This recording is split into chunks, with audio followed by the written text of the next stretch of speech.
All right, let's see if it's time to pull this guy out of timeout or not. It's not the timeout chair, Doug, and you know it. Well, It's sorry. the- Hold on. Let me get it set Definitely up. a, Let me get it. Let me get it it's set up. That definitely that a way, something else chair. hold on, let me get it so everybody can see.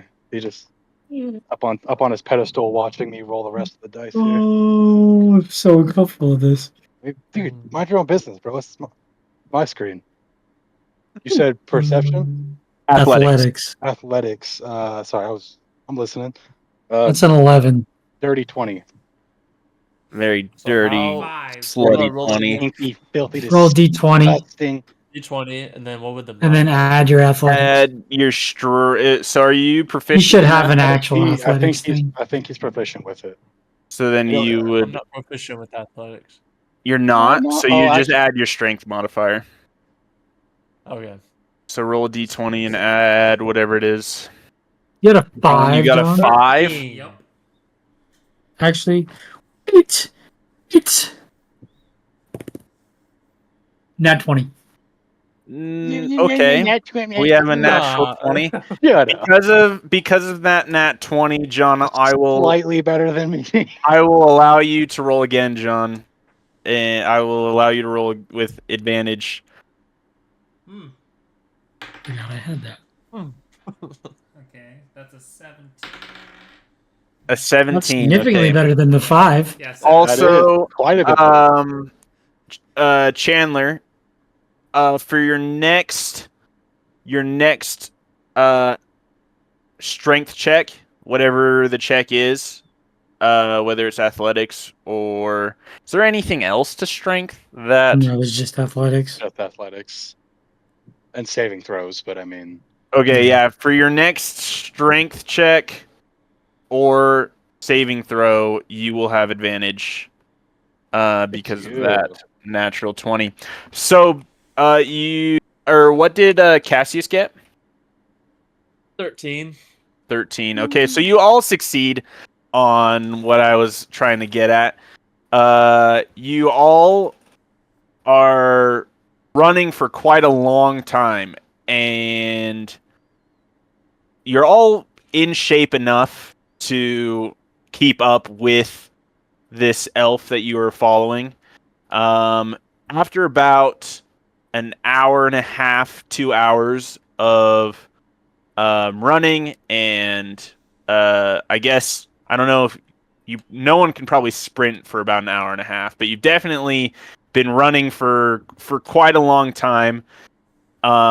And you notice the elf in front of you starting to slow down. But you can tell he's very cautious of what's going on around him. He's looking for potential dangers, or anything that could potentially be nearby that could be a threat. He turns to the four of you and very he's very tired. He's very just exhausted. He tells you this should be a safe place to rest for the night. I need you all to stay alert, but we will rest here tonight, and I'll answer any questions that you may have. He introduces himself officially. He says, I think I owe the four of you an actual introduction. My name is Havard Moss. I'm the one who gave you your letters and orders to come this way to help me. So I'm sorry for the kind of harsh introductions, but I need your help. And the situation that we find ourselves in is a lot more drastic than I was expecting. So we need to leave here first thing tomorrow morning. Can I make an insight check? Yeah, what are you trying to be insightful of? To see if anything he just said was a lie or if he's telling the truth. Yeah, go ahead. Give me an insight check. you said his name was Havard Moss? Havard, Havard. Okay, that's what I've got here. 17. By 1 letter. 17. With a 17, you can tell that he does not seem to be telling you any lies. Everything that he's just told you is truthful. Hubbard says that if you have any questions, please ask. I would like to make sure that we're all on the same page. Like I said, I need your help. Okay. Why did why did my memory blip?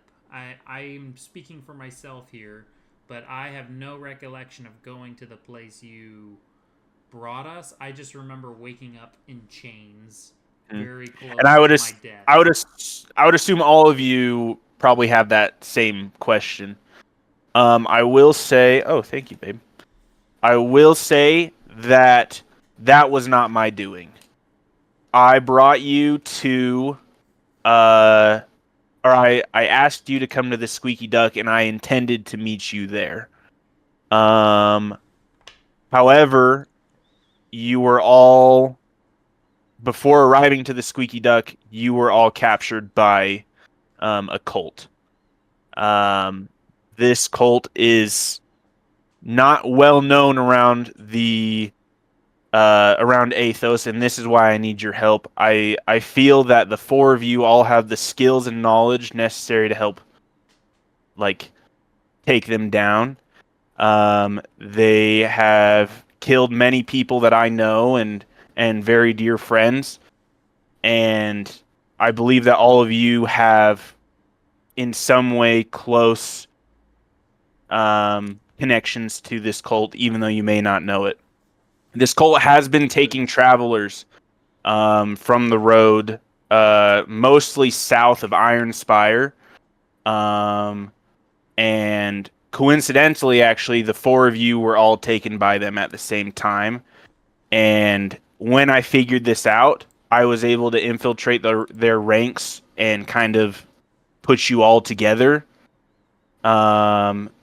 So you being in the same chain gang was not a coincidence. I made that happen because I was able to, like I said, infiltrate their ranks. But they took you with the intention to sacrifice you. I don't know to who or what for, but a lot of my theories that I have, I think, could potentially answer these questions with the help and skills and knowledge of the 4 of you. Does he give us the name of the cult? Does he know it or no? He says that he does not know the name of the cult. He doesn't know if they have any sort of name. However, he does tell you that the cult has a common symbol that they kind of like communicate with.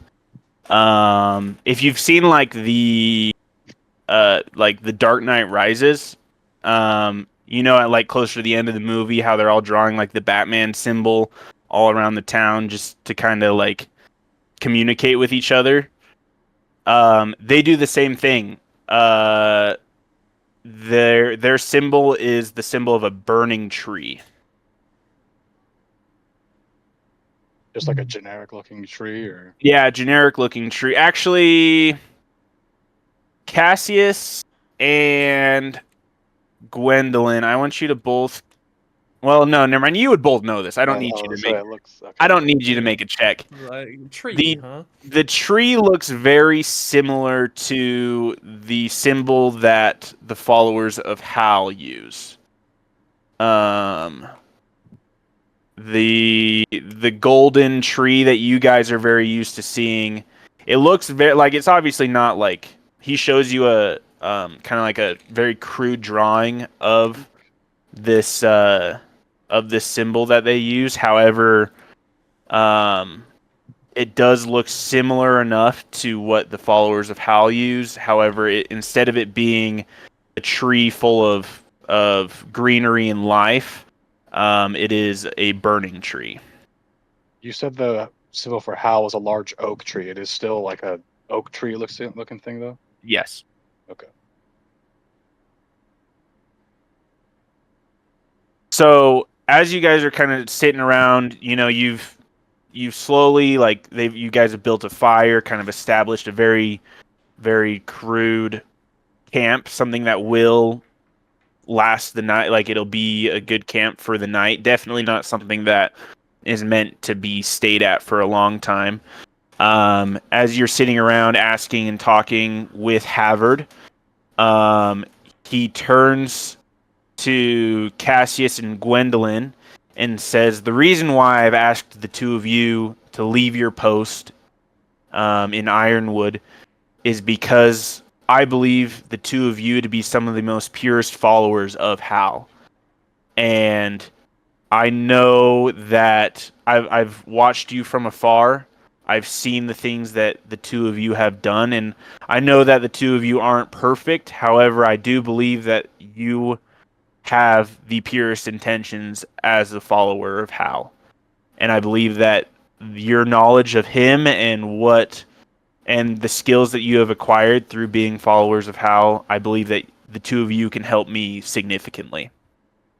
He then turns to Rothgar and he says, "Rothgar, you have been through a lot in your years. And although you are relatively young for a Goliath, you have experienced much.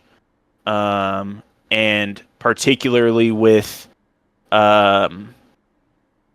extremists of certain religions, I believe that your fire and ambition to not only seek justice for your family and for your tribe, but also to discover who you are. I think you would be a great addition to this team, if we would call ourselves a team. I believe that you would help significantly with that." He then turns to Thalion and he says, "Thalion, I personally do not know you, but I've heard of your deeds and of what you have done in your time. However, I don't think I could say that I was fully expecting what is here before me. I definitely thought of someone who looked a little more the part. However, I know who you are, and I know that you are who you say that you are. So I know that your skills as a thief, but also as a person who travels alone, would be able to accomplish some things that maybe a larger group of us wouldn't be able to accomplish. So I'm glad that you have chosen to join us, and I know that you will be well compensated for your help." How willing I'll be the thief I need to be.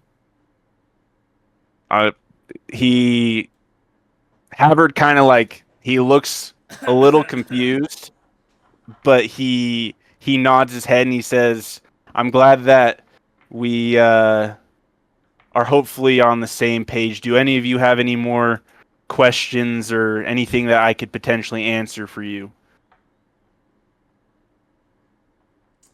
I don't think so. No. I guess my next question is, will you help me with this task that I have brought to you? Yeah. I mean, yeah. Yeah. We're here. Havard, Seems Hal has set me on this path, so here we are. Havard turns to Rothgar and he says, "You have yet to answer this question, Rothgar. Is there anything that I can clear up for you, or anything that I can do to hopefully persuade you to join us in this, what I would assume to be a noble task?" There's much honor in setting imbalances in the world to what they must and should be. I will help you in your task. Havard says, "I'm not quite sure I know what this means, but I'm glad you're willing to join us." He says, Havard says, "Perfect. I must tell you our next steps then. We are just northwest of the city of Ash. where was not in ash. It was a small offset volcano not too far from ash that not many people know about. Now, what I am trying to do is I'm trying to take us to the coast. And I have an acquaintance in Frostreach that I think can help us figure out what we really must do next. So we will travel to the coast and we will set sail with a small smuggling ship that I know should be there around this time. Hopefully they still are. And hopefully I can charter us a path to Frostreach to hopefully set us a little further on this quest. Does anyone so hold on, let me look at my notes here. I got to make sure I told you everything that I wanted to tell you.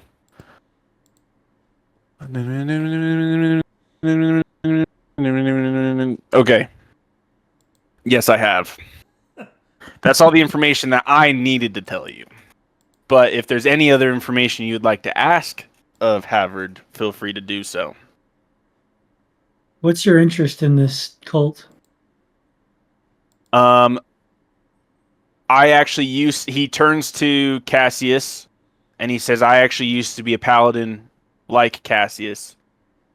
However, I was cast out as an oathbreaker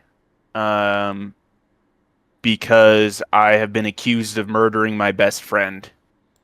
However, I know that this cult is behind his death. And no one's going to listen. No one listens to a murderer, at least from my cohorts. No one would listen to me. And I've been trying my best to uncover what I can, and this is the closest I've gotten in my lifetime. But I can't do it alone. And I hope to not only find justice for the murder of my friend, but also to uncover this darkness that could potentially wreak havoc over all of Easthos. And I hope that we can do this. I know that it'll be dangerous. It'll be very treacherous path to take, but I know that in the end it will be worth it.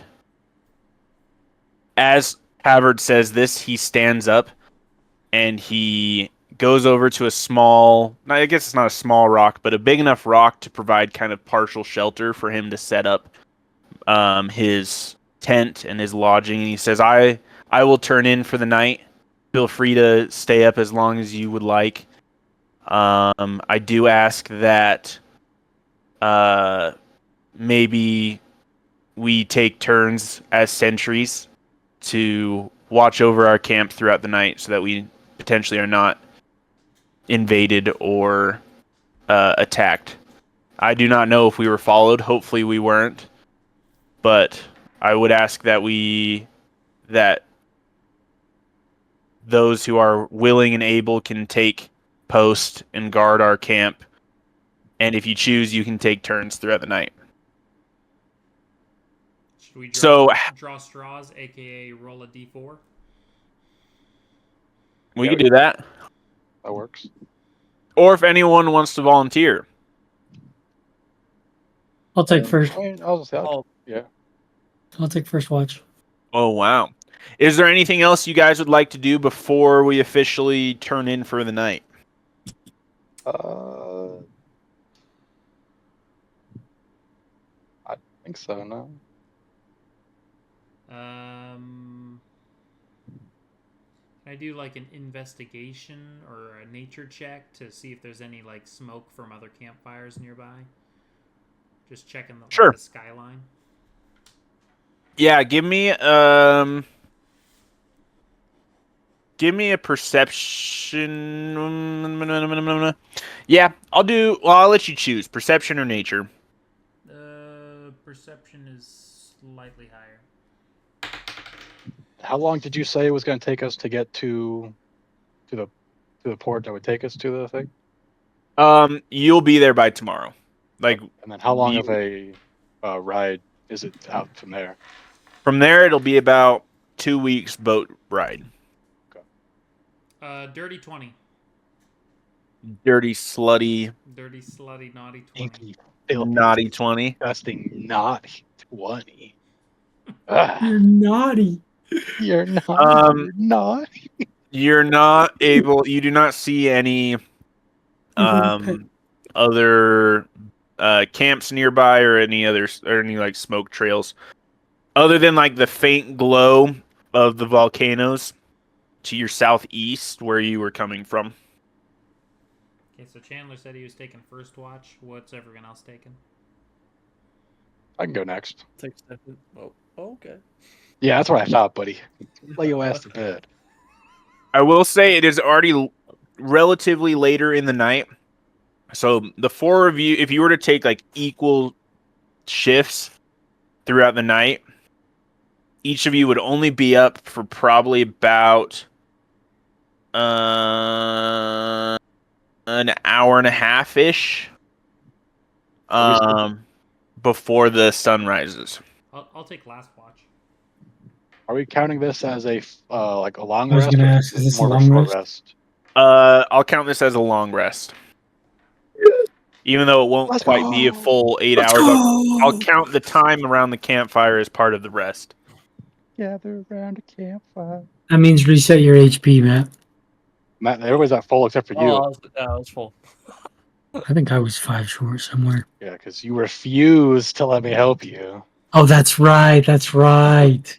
Yeah, we had a whole conversation right about beforehand at the end of the last session. Yeah, because I was That's touched. right. And he was not touched. You weren't touched, dude. I just I was sent. raped. I just sent a couple of words your way, dude. Do you remember what those words were? I think it was like a call out to Matt's character, and then it was just like a blessing of Hal to Hrothgar. He was just like, Hal bless you or something like that. It was something along the lines like that. Yeah. Yeah, and I freaked out. Yeah. So who's taking first watch? Okay. Our Hal rogue. is. Chandler, give me a nature check. Where's that? It's under. Ooh, Wait, under wisdom. intelligence. Oh, It's intelligence. Oh, I thought it was wisdom, and that's where I was looking. yeah. Well, 18, baby. Okay. oh. You are able to tell that there is a very large like snake in front of you. What the? You don't know what type of snake it is. But you do know that there is a snake watching you, probably about 7 to 10 feet in front of you. What do you do?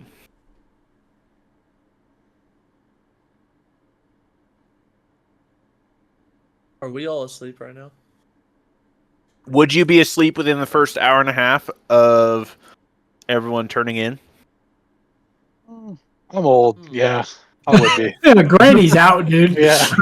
I mean, Especially after the travel. Yeah. Granny's calm. You can hear her snoring from 2 tents away. And we were just jogging into the night. I bet we are. Yeah, Oh, but if you no. woke me up, I would guarantee you that I was not asleep.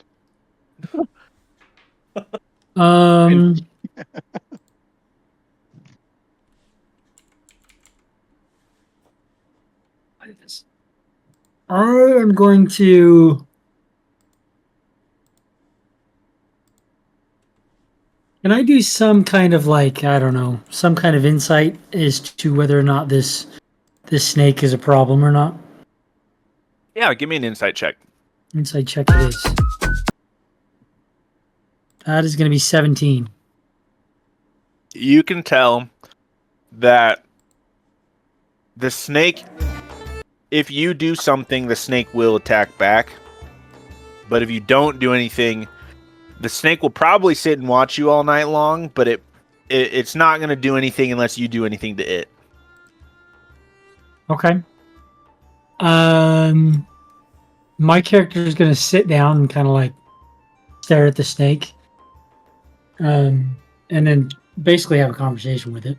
Maybe one-sided conversation, but I'm going to sit there. What are you telling the snake, John or I'm- Chandler? You said you're having a conversation with this snake, so we will have a conversation with this snake. Sounds great, dude. I'm going to sit down and say, what message do you have for me? The snake stares not blankly, but it stares at you like almost like not like you're prey, but that you're a potential threat.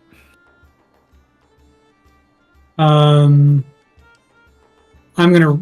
Do I recognize that he thinks I'm a threat? Yeah, I'd say so. Okay, Especially with your insight check earlier. I'll let it roll over. I'm gonna look at the snake and say, "Calm, blessed one of Hal. It's only I. I'm only here to keep watch while the rest sleep. You can speak your piece." The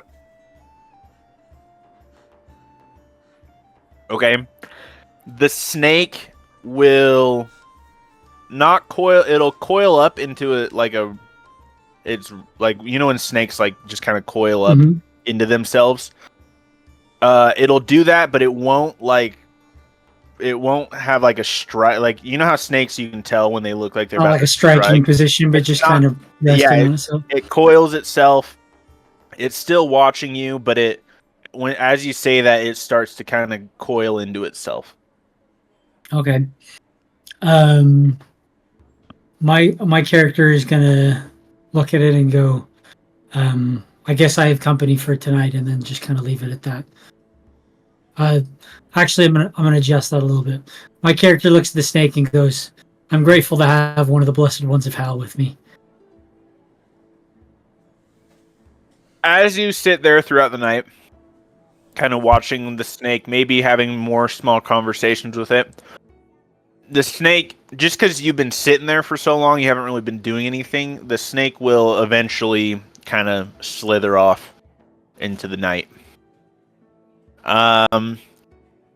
Now, do you think that Thalion would continue to watch even beyond his designated time period, or do you think he would go and wake someone up to... Thalion's definitely going to stay on watch. I'm hesitant of the other supposed followers of Hal in the group, and also of this non-believer. So I'm definitely not going to be trusting enough. I'm definitely not going to be trusting enough to let the rest watch over me instead. That's fair. So you're going to stay up all night. Okay. As the sun rises, the other three of you wake as the sun rises, and you realize that you were never woken for your shift during the night.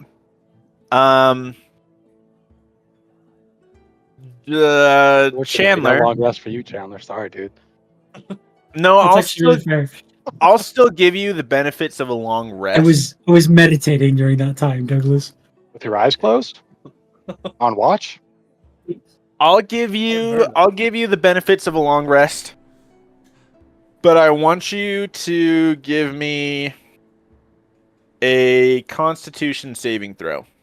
Constitution saving throw. Okay.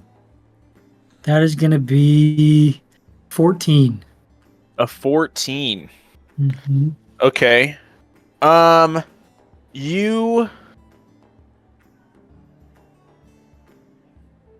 You succeeded on the saving throw. If you didn't succeed, I would have given you a level of exhaustion. I was hoping he would get one, man. I was hoping. But you succeeded. Maybe I should make these saving throws a little harder to match. But Oh, I will say on your next. You want me to lose that advantage you gave me? Well, because is exhaustion the same as 5e? I think it's still the same. I don't imagine they would. 'Cause I think level 1 is he has disadvantage on all like ability checks. I could be wrong. Let me double check.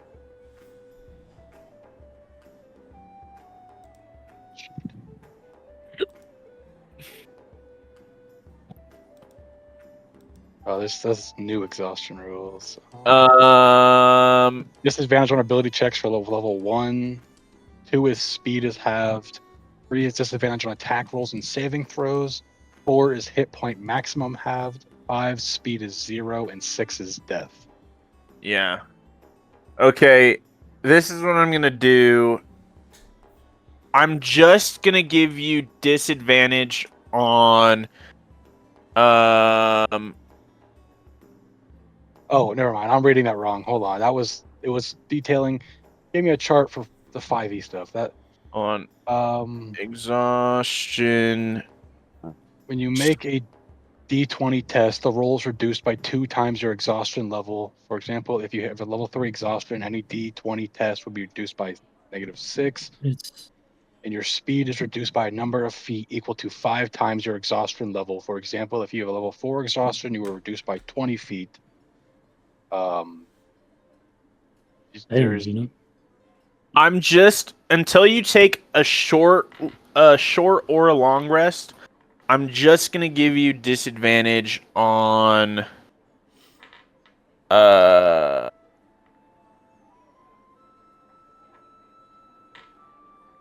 I'll do perception checks.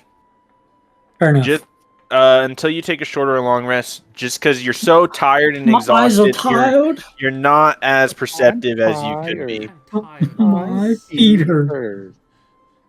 I'm hungry. And I don't wanna. All right. Is there anything that any of you want to do? So Havard gets up and he says, "We must leave as soon as possible. Gather your things. We head northwest to the coast." Is there anything that the four of you would like to do before you set off on traveling again?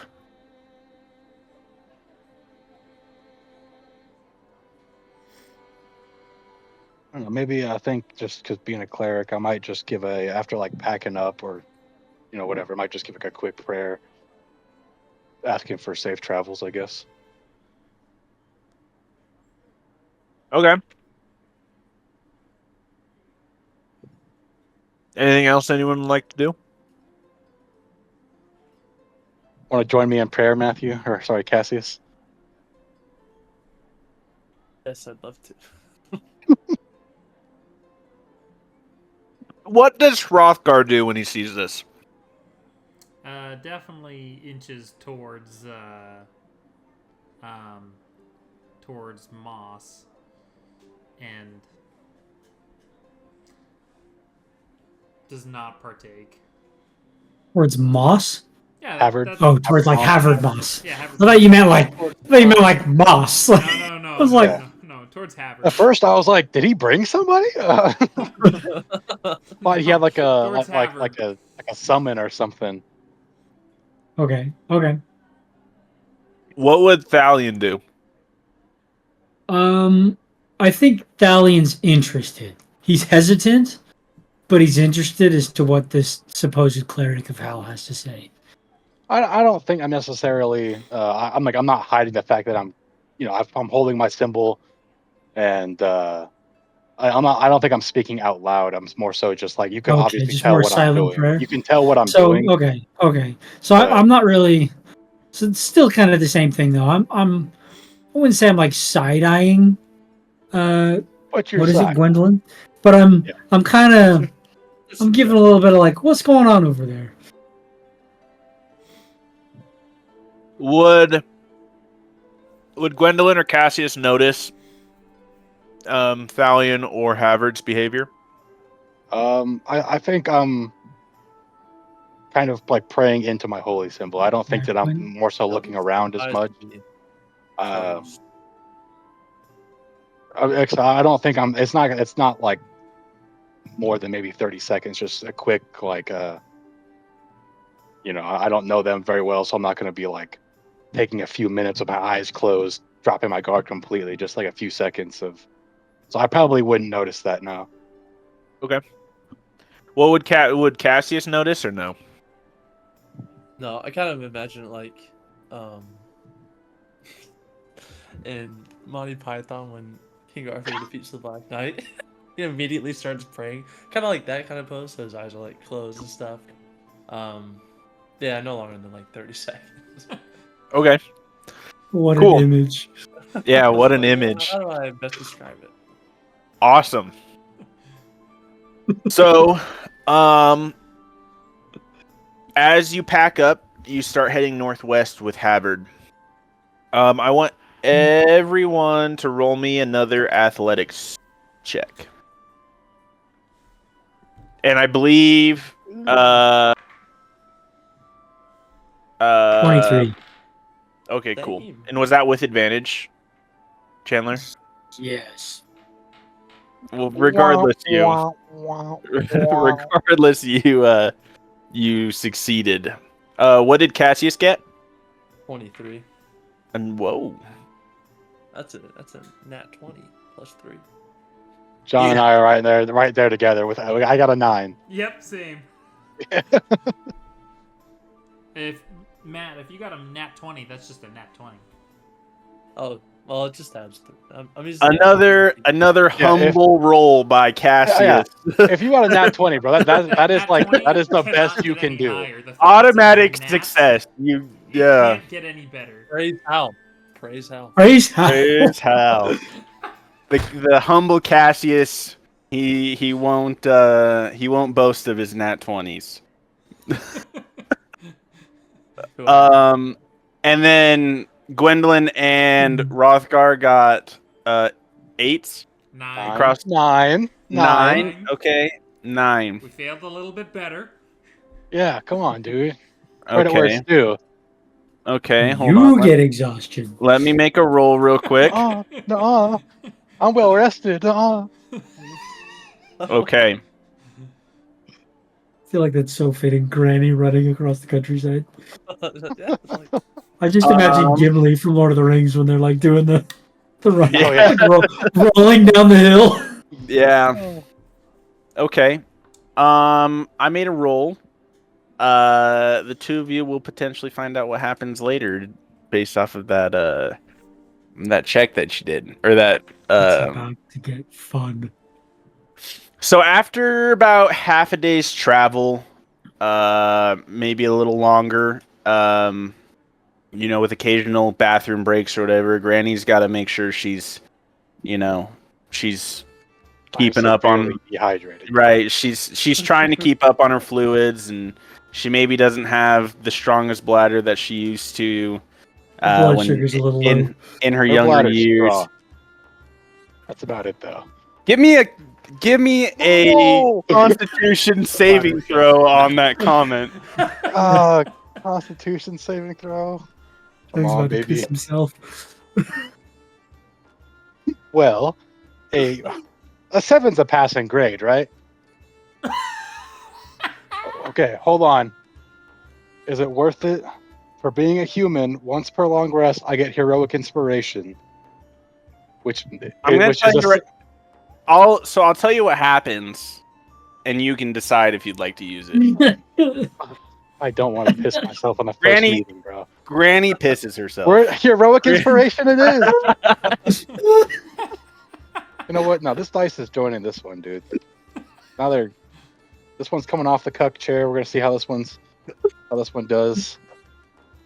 Okay, 16. Okay, Granny does not piss herself. She gets close, but she Granny runs off into the shrubbery real quick, exclaiming she needs to use the bathroom. You're able to relieve yourself before anything happens. You thought for sure you were about to lose it, but you made it just in the nick of time in the sagebrush and in the harsh. What a use of heroic inspiration. What a use. Beautiful. Wonderful. You eventually arrive to the. You smell the coast. You can smell the salt water, kind of mixed with the deserty dryness of the air. It's a very weird, kind of phenomenon. You know, like extremely dry desert wasteland right next to a coast. I guess the closest you could get to experiencing something similar to that would be like L.A. or San Francisco or San Diego. I mean. Um, especially with LA being on fire. I mean, I haven't been there during the fires, but I would imagine, you know, that it would be very similar, very hot, very smoky, very not fun to be there. Mm-hmm. You arrive and you don't see any ports or any docks or even any like fishing village or anything, but you do see a very large ship, not quite beached, but very close to shore. Kind of like if you've seen the second Pirates of the Caribbean. I'm going to quote a lot of movies throughout this campaign, but the best I can picture is in the second Pirates of the Caribbean movie when they're on that island with all the cannibals. You know how they kind of like get the boat really dang close to shore. It's like it looks very similar to that. There's some ropes coming down from the boat onto the beach, and on the ends of those ropes there are anchors holding it to the beach, keeping it from floating away. You see some rowboats kind of going back and forth from beach to the ship, carrying people and cargo. You see on the front of the boat there is a figure of a merman holding a trident out forward, and on the side of the boat towards the back you see carven into the side, in very delicate handwriting, it says Fortune's Delight. You would probably assume that is the name of the boat, or the ship, I should say. The sails are white, slightly tattered, but not like to the point where they wouldn't be functional. You can tell that the ship is not in like the best condition. It's not a brand new looking ship. It looks like it's had its days out on the open seas. It looks well used, well crewed, but it's definitely an older ship. Havard turns to the four of you and says, "Please just let me do the talking. This is not a royal ship or a pirate ship, but rather a merchant ship. And we definitely want to be, or sorry, not a merchant ship, a smuggling ship. We definitely want to be on board this boat, but under good circumstances. So please let me do the talking." Havard will then kind of go down the sandy slopes towards the beach, and you see him approach a very slender, red-colored tiefling. She has very bright red eyes, very dark black hair. Her horns that she has come out and curl very much like a ram's horn. And you can tell that her left hand is mechanical in nature. Definitely not a normal hand for a tiefling. Havard starts to immediately start talking to this woman. You can't quite hear what they're saying. You're kind of, a few paces back. They're kind of mumbling to each other. You see her kind of laugh and smirk a few times towards Havard, but then her gaze turns to the four of you. And as it does, you see her draw a small knife from her side. She points the knife at you guys. She's still kind of like mumbling and whispering to Havard, but her demeanor has definitely changed from a rather joyful demeanor to a much rather like serious, almost concerned demeanor. She then starts to approach you, still holding the knife. She's not quite holding it out like she's going to come up and stab you, but she's definitely holding it in a defensive way. And she turns to Rothgar because he's the largest. Kind of like willy-nillying, like kind of like as she's talking, she's like bouncing the knife. Kind of like, you know how like Italians speak a lot with their hands? This knife is like her Italian hands. She says to Rothgar, she says, "I would assume that you would like passage on my ship. Is that correct?" We do. Okay. If you would like passage on my ship, she nods to Cassius and she says, "What is his name?" Cassius. Would Rothgar remember his name? I'm gonna be honest. I've been racking my brain this whole session, just trying to remember everyone's names, practicing them. So I'm gonna say yes. Did we actually ever introduce ourselves to each other? You guys did not. I don't think we did. I don't think we It's did. not- I don't think we No, did. I don't think you know her. It's not canon. I mean, obviously Matt and I would know each other, but you two would know each other's names. I don't think we ever introduced ourselves. No, I don't think you did. Well, actually, I know you did. I don't know. Then I no, don't- I would not. Maybe we would have. Maybe we would have at the campfire, but if we were all. But I don't. We never actually like said it to each other. Nope, we didn't do it. So I'm gonna say we didn't do it. Then I would say he is known to me as Havard. Before you say a name, she turns to Cassius and says, "I want the two of you to say your names at the same time." Oh no! Say your name at the same time, pointing to Cassius.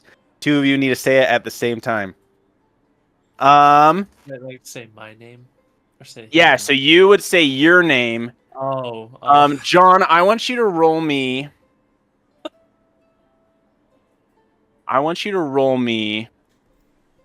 going to give you a list of names. Or actually, I have a list of names.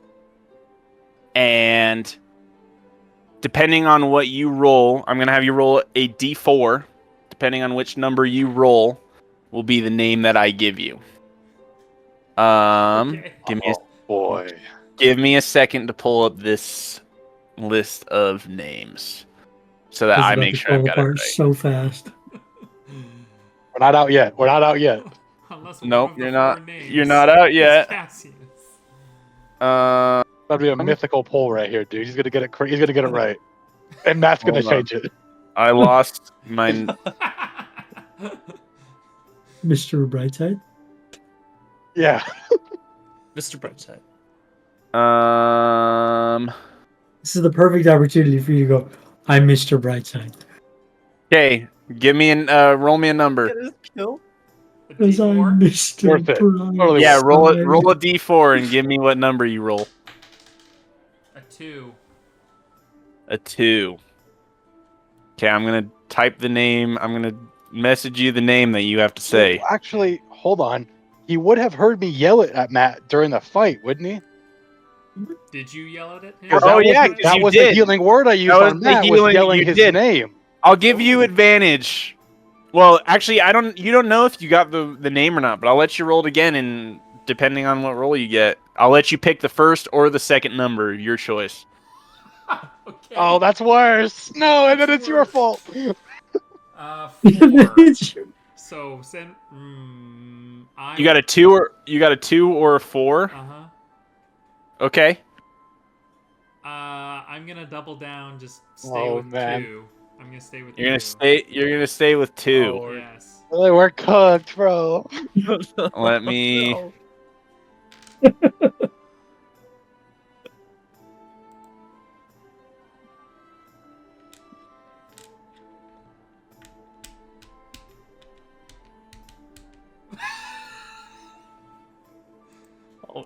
Oh, We didn't get it right, bro. Okay, on the count of 3, say your name or say his name. 1, 2, 3. Orlando. No. Obviously, Cassius would say his name is I said Cassius. Orlando. I heard it right. Mr. Brightside. Yeah. And as the two of you say the names, she kind of like she tisks a few times, just like this is disappointing. She turns to Harvard and says, "This is," or Havard, sorry, turns to him and says, "This is very disappointing. You bring me a group of people who don't even know who each other are. How can I trust them on my ship?" Havard says, "I can pay you, please. Just we need to get to Frostreach. I promise you I can pay you." And then he turns to you guys and he motions to like empty your pockets, like you guys need to help me pay or else we're Can I jump in here? See how much? Okay, can I jump in here? My character is going to jump in here and Okay. My character is going to go into a little bit of a monologue with. Do we know the name of the tiefling? You don't know her name. Okay. Trying to think if she would introduce herself at this point. Fine if I don't, but I just was yeah, curious. I would say she probably doesn't introduce herself quite yet. So my character is just going to jump in, and if I need to roll persuasion, I can do that for this. But my character jumps in and just kind of says, "We don't know each other's names. We're here just on common purpose. We've run into this cult. We've been tasked with by gods even to come and to help deal with this cult issue that is plaguing our land. We may not have the funds to help here. We may not even know who each other is yet. But our intention here is to help the land and to help the people in the land." Yeah, roll me a persuasion check. Okay. Maybe. Are you able to slap guidance on him real quick? Go for it. Stealthily? Do I need to because it is it's a cantrip, a touch cantrip. I mean, Yeah. would I need to be like stealthy about it, or was it just like? No, not you really can just care like about maybe that? just like nudge him or something, you That was know? very moving. Okay. It's You got a a 1d4, right? Yes. And it is to Ooh. persuasion, right? That's what you're doing. Yeah. that's the one- Persuasion, yes. Yeah, because I guess it doesn't really matter. D4. That's not my D4. I can roll a d4 if you want. I got one sitting right here. Yeah, go ahead and roll it. I can't find him right now for some reason. Add a 3 to whatever your result is. Huge. Okay. Well, that is going to be 19. Okay. You see her kind of like she smirks a little bit and she points her knife at you and she says, "I like you. What's your name?" I'm known as Thalion. Thalion. She like cocks her head a little bit. She looks at you a little deeper. And she said, "What, Thalion, like the famous Thalion?"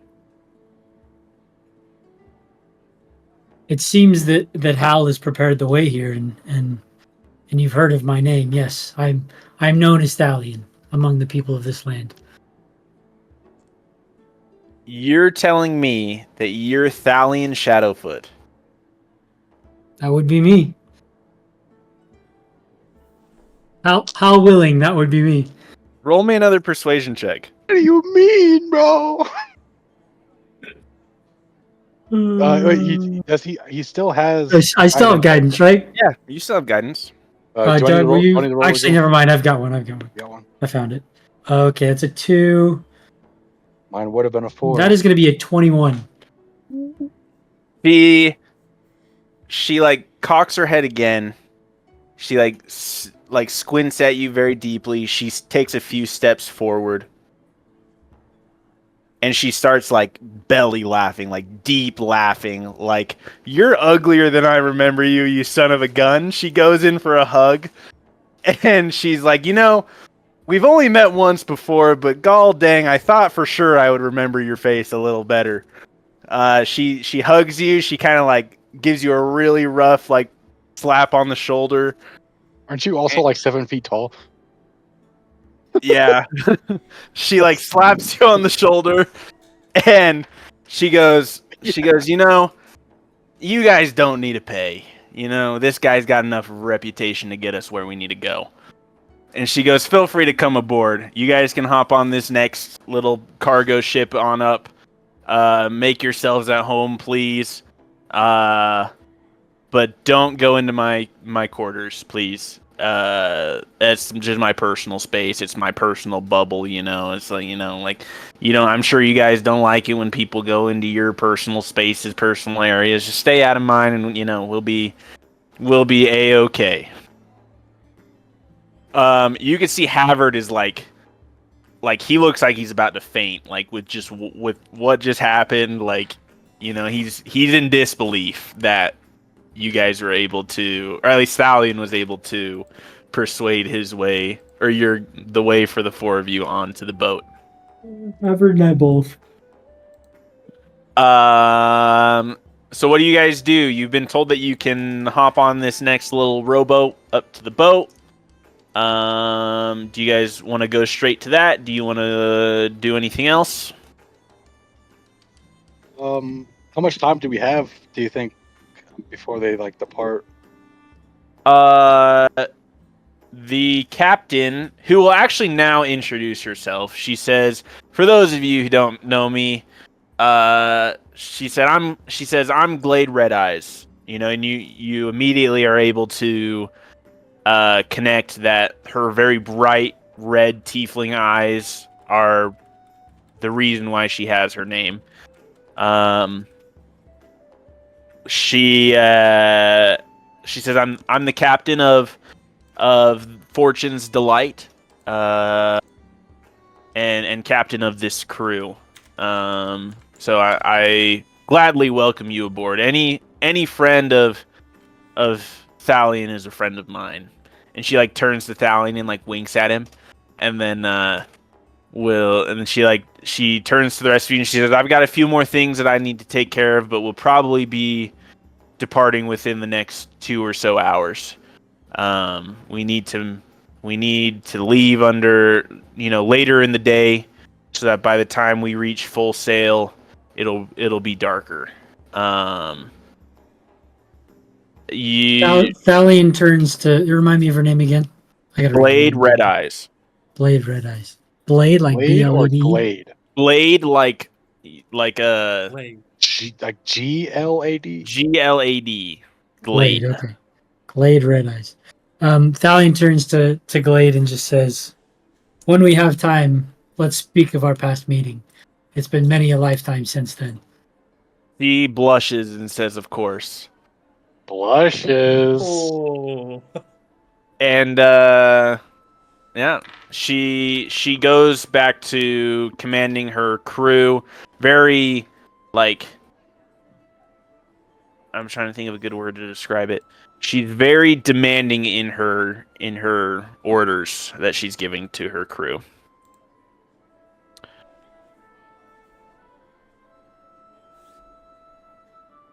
So do the four of you hop on the boat? Do you guys hang out a little longer? What do y'all do?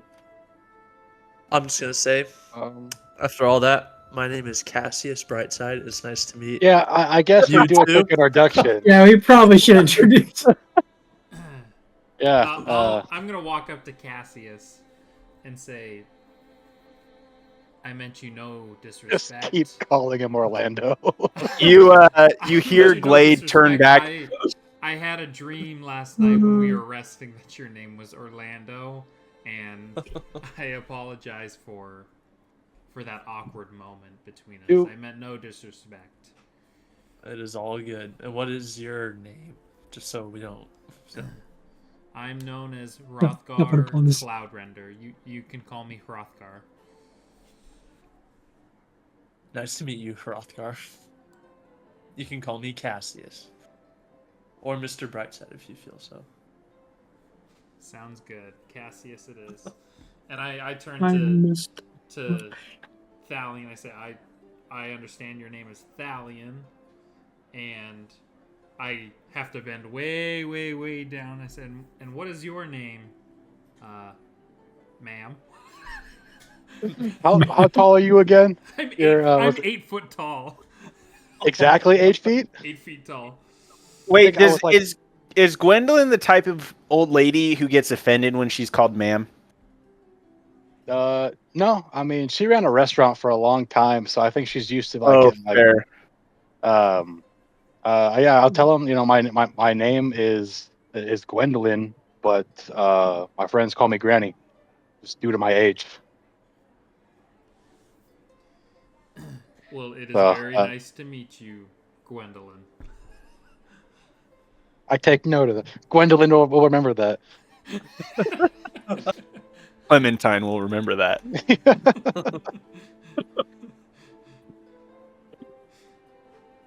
All right. Well, now that the four of you have been officially introduced, Do you think we would have caught the fact that Thalion kept making note that in these parts he's known as Thalion?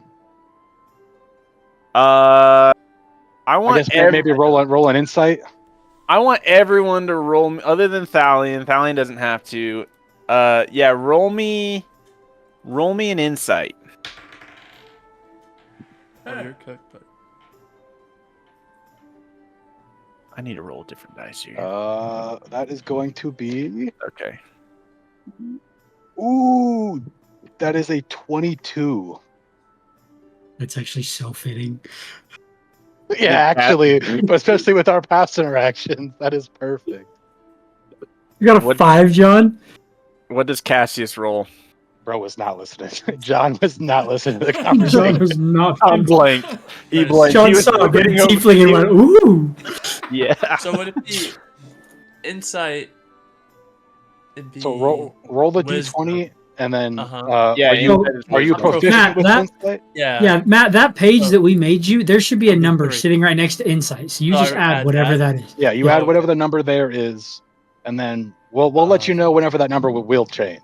Mm-hmm. 14. I already had him fill in all his proficiencies. That number Well, I'm is talking already about adjusted. when we like level up to a certain level, his proficiency Oh, yeah, will yeah. be like If proficiency changes, if for we'll change some reason he levels up or expands his wisdom, which he probably won't, it'll go up. Clerics paladins don't really need wisdom, so it. Wait, what did you roll, Matt? 14. 14. Cassius and Rothgar didn't notice. They just thought that you were being suave or trying to just talk your way into being where you're at. But Granny, So I'm definitely very like you notice something's up. suspicious. You're you're a little suspicious. I don't think I probably would bring it up to like Cassius in private, just the two of us. But I don't think I would ask Thalion about it yet. Okay. At least not yet. And then- But Hrothgar is literally just in the corner, like, yeah, and he's no clue. You were very He's like, like "Man, shocked that she called you really out thought and he was was like, "What's Orlando." this guy's name?" I'm suspicious of everyone. So one little detail. Nah, that I'm just giving Yeah. you the side eye. There's but yeah, probably only Granny would have noticed. Havard said, like, you can see Havard's not like telling you to follow him, but you can tell that he's like getting in the boat, getting ready to head up to the ship. Do you follow him or do you hang out? Is there a Havard's plank kind of that leads onto the ship? The boat goes up, like you It's saw like a as you were little rowboat, walking you said? down. Yeah, it's like a little rowboat, and it pulls up to the side, and there's like ropes that come down to like help pull up like cargo, like crates and stuff like that. But there's a rope ladder that people take up the boat. Yeah. So I mean, I'm guessing you guys all go, or are you guys hanging out? yeah, I mean There we go. Havard's kind of our guide, so I'll probably Follow him. Yeah. Yeah, I'll Okay. follow as well.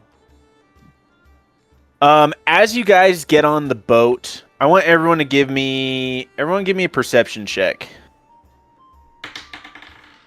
Chandler, yours would be a disadvantage, yeah. Oh man. Oh, it doesn't even. Oh, wait, never mind. It doesn't matter. I got a nat 1. Oh wow, mine was better than that. 17. I got a 7. 7. Let's go. I got to think of a good punishment for the nat 1 perception check.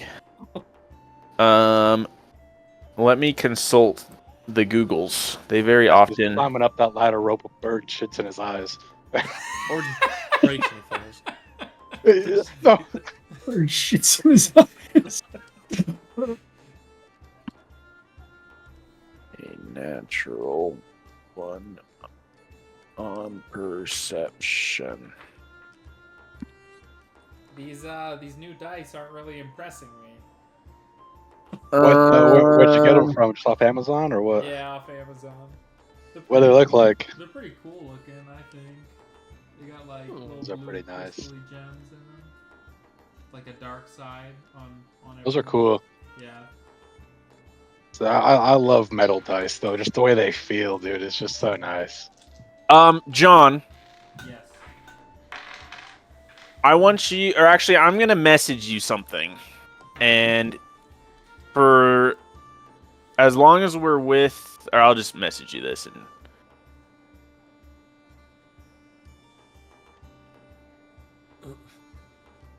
It's never good when you're getting a private message on a nat 1. Correct. Yeah, that's rough. Nat 20 private message is a good thing. Yeah. A nat 1 Like, private oh, man. message. Yeah. No bueno. it's not like the worst thing, but if I were to say it to the whole party, it'd give away future plot details. What? As we're climbing. How are you getting future plot details on a nat 1? He's so not focused on the wrong thing that he sees something he shouldn't have.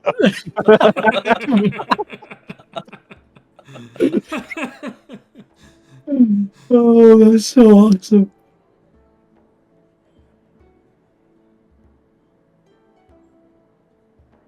Did you get that, John? Okay. Okay. Let's see. Chandler and Doug, you both rolled 7s. Correct, Mundo. And what did Cassius Right roll? about there. 17. Cassius, with a 17, you recognize that the crew, like, you see, like, the crew walking around. Some of the crew is, like, on the rowboat with you guys. And even when you get onto, like, the ship itself, you notice that the crew is very, just in body language and the looks that they're giving you, they're very standoffish towards you. They don't like that you're there. Gwendolyn, everyone else would not notice this. Everyone would just think that they're the crew going about their business, doing their thing. But Cassius is able to, he can tell that they do not like that you are there. Did we row ourselves across, or was there a member of the crew who rowed us there? No, there was a member of the crew that was on the rowboat with you guys that rowed you over. There were a couple members. There's probably like 2 or 3 people on that rowboat with you. There were some boxes of cargo. You can tell that in the cargo in the boxes there's like provisions like fruits and vegetables and salted meats and other things that would be considered necessary for a sea voyage. Is the Glade Red Eye, is she on the boat when we get on, or is she still back? She's not. She's still on the beach. Okay. There's still a few members of the crew on the beach, some boxes and boats that are beached there that she's just kind of helping coordinate onto the boat. Okay. As you arrive, or as you get onto the boat, no one's really doing anything with you guys. They're doing their thing, they're getting ready to set sail. No one is directly interacting with you.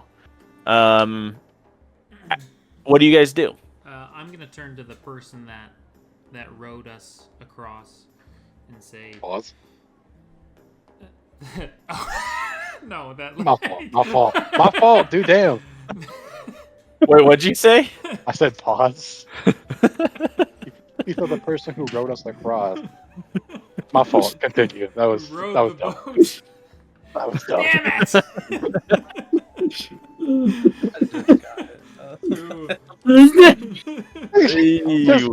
Continue. It wasn't good. The joke sucked. Continue, please.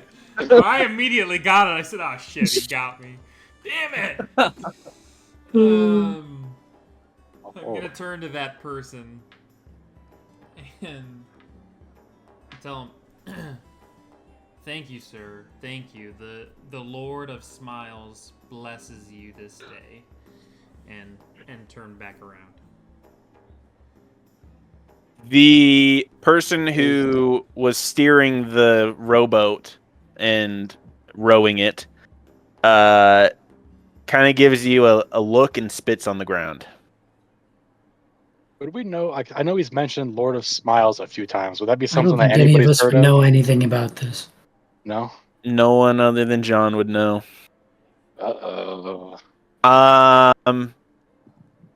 But the guy, he like looks at you and he spits on the ground. And I'll smile and spit right back at him and give him a little like thumbs up and turn around. He like shrugs and turns and walks off. Do any of you do anything else? I think I just asked, like, where are we supposed to go? Like, Yeah. It's grab a crew member and just say, We're sleeping. After asking, you ask one person like, "Hey, you know, where should we go? Where's like a place for us to stay or whatever?" I'm sure you guys are like asking around. No one really says anything to you, but then you hear someone like kind of shout, and he goes, "Wait, new crew members!" And you hear like a very quick like step thud, walking towards you guys, and you turn and you see a very small person next to you. He's you notice him to be a halfling, and he's wearing very raggedy. Think of like Dobby the house elf, but maybe not as like scrawny and skinny. He's wearing like rags, like he looks really dirty, like everyone on the boat looks dirty, right?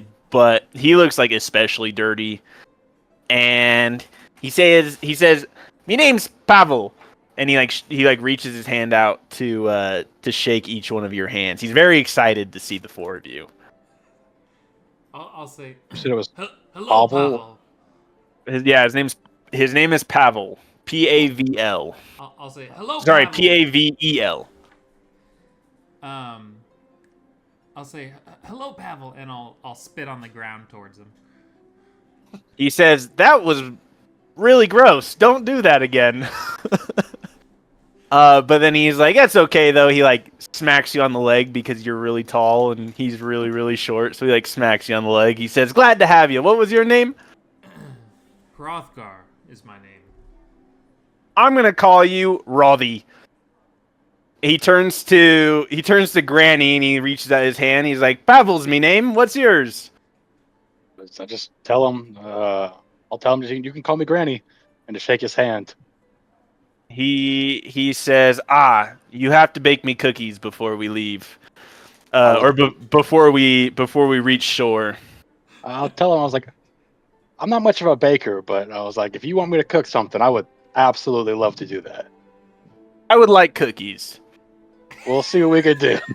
He like chuckles. He like shakes his arm a little bit. He turns to Cassius and he says the same thing. He reaches his hands out. "My name's Pavel. What's yours?" My name's Cassius Brightside. He looks at you. Goes, "Huh? You strike me as more of an Orlando. I'm gonna call you that." And then he turns to Thalion and reaches out his hand. same thing. Thalion. He says, "You look like you smell bad." And then he says, "There's no showering on this, or there's no bathing on this boat. So stay clear of me, please." And he turns. He kind of like stands like like if you guys are standing in a line, he's like standing like right in the middle of you guys, a few steps off, and you notice that he has like a clubbed foot. Like one of his feet looks really like he's not wearing shoes, obviously.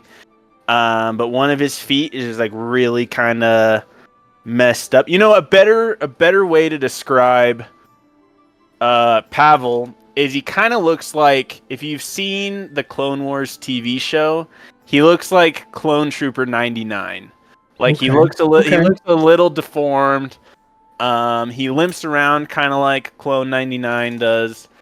And he says, "I presume that Glade told you could be here, or else you probably wouldn't be here. But that's okay. We're about to set sail. Please, follow me. We'll take you to your quarters, or where you'll be staying. You guys got here at the perfect time, though. If you would, tonight's the night that we're all gonna do our big dancing ceremony, where we all just break down on the poop deck, and we just let our feelings out, through song and dance. We're a very weird ship, and this is our tradition. So if you don't follow it, you will be looked down upon for the rest of this voyage. So you better join us in song and dance tonight." Can we ask if all participate, or if this is just more of a watching one individual? All participate. Okay. He says, "Follow me," and he takes you below deck to very what you would imagine below deck looks like in a ship. There's boxes, there's crates, there's hammocks. There's no cannons on the ship, so it's not like a pirate ship with artillery and cannons, but it definitely is it's a boat. It's a ship. As you guys are kind of sitting around unpacking, just kind of figuring out what to do, just kind of sitting around awkwardly, no one really interacts with you other than Pavel. Pavel will like leave, and then he'll come back. He'll maybe like give you some food. He's like, "You look hungry. Here, have some food," and he gives you like some dried salted fish or something. He very much is like trying to be your friend. He's a homie. I want everyone to give me an insight check. Oh, nat 20, baby. Let's go. Ooh. That makes up for my 5. 17. So we have 20. a natural or dirty, slutty, grimy. Natural. I wish it was a dirty. I will slutty say 20. I have a +3 modifier, so I will just So you You already had the +3, or was that before the Well, +3? If it's not a 20 on the dice, then it's a dirty, stinky, filthy, slutty, disgusting, Yep. Mm-hmm. just bitch. Keep going. You're just a freaking freak, dude. The 3 of you, not Thalion, but the other 3 of you would notice that Pavel is wanting to be your friend because he doesn't have any friends. No one likes Pavel on this boat. Hence the reason why he's so dirty and wearing rags. No one really like helps him. And you notice this as he's kind of like doing stuff, as he's like taking care of his tasks that he needs to do before we set sail. Everyone's like, if he's in someone's way, they will like shove him out of the way. They'll push him around. They'll kind of like they'll kind of just treat him as just a loose cargo. Like he doesn't belong here. Pavel Halfling slave ? I'm assuming I could take away the question mark. Well, I wouldn't say he's Like a slave. like He's just a guy on the boat that no one really likes.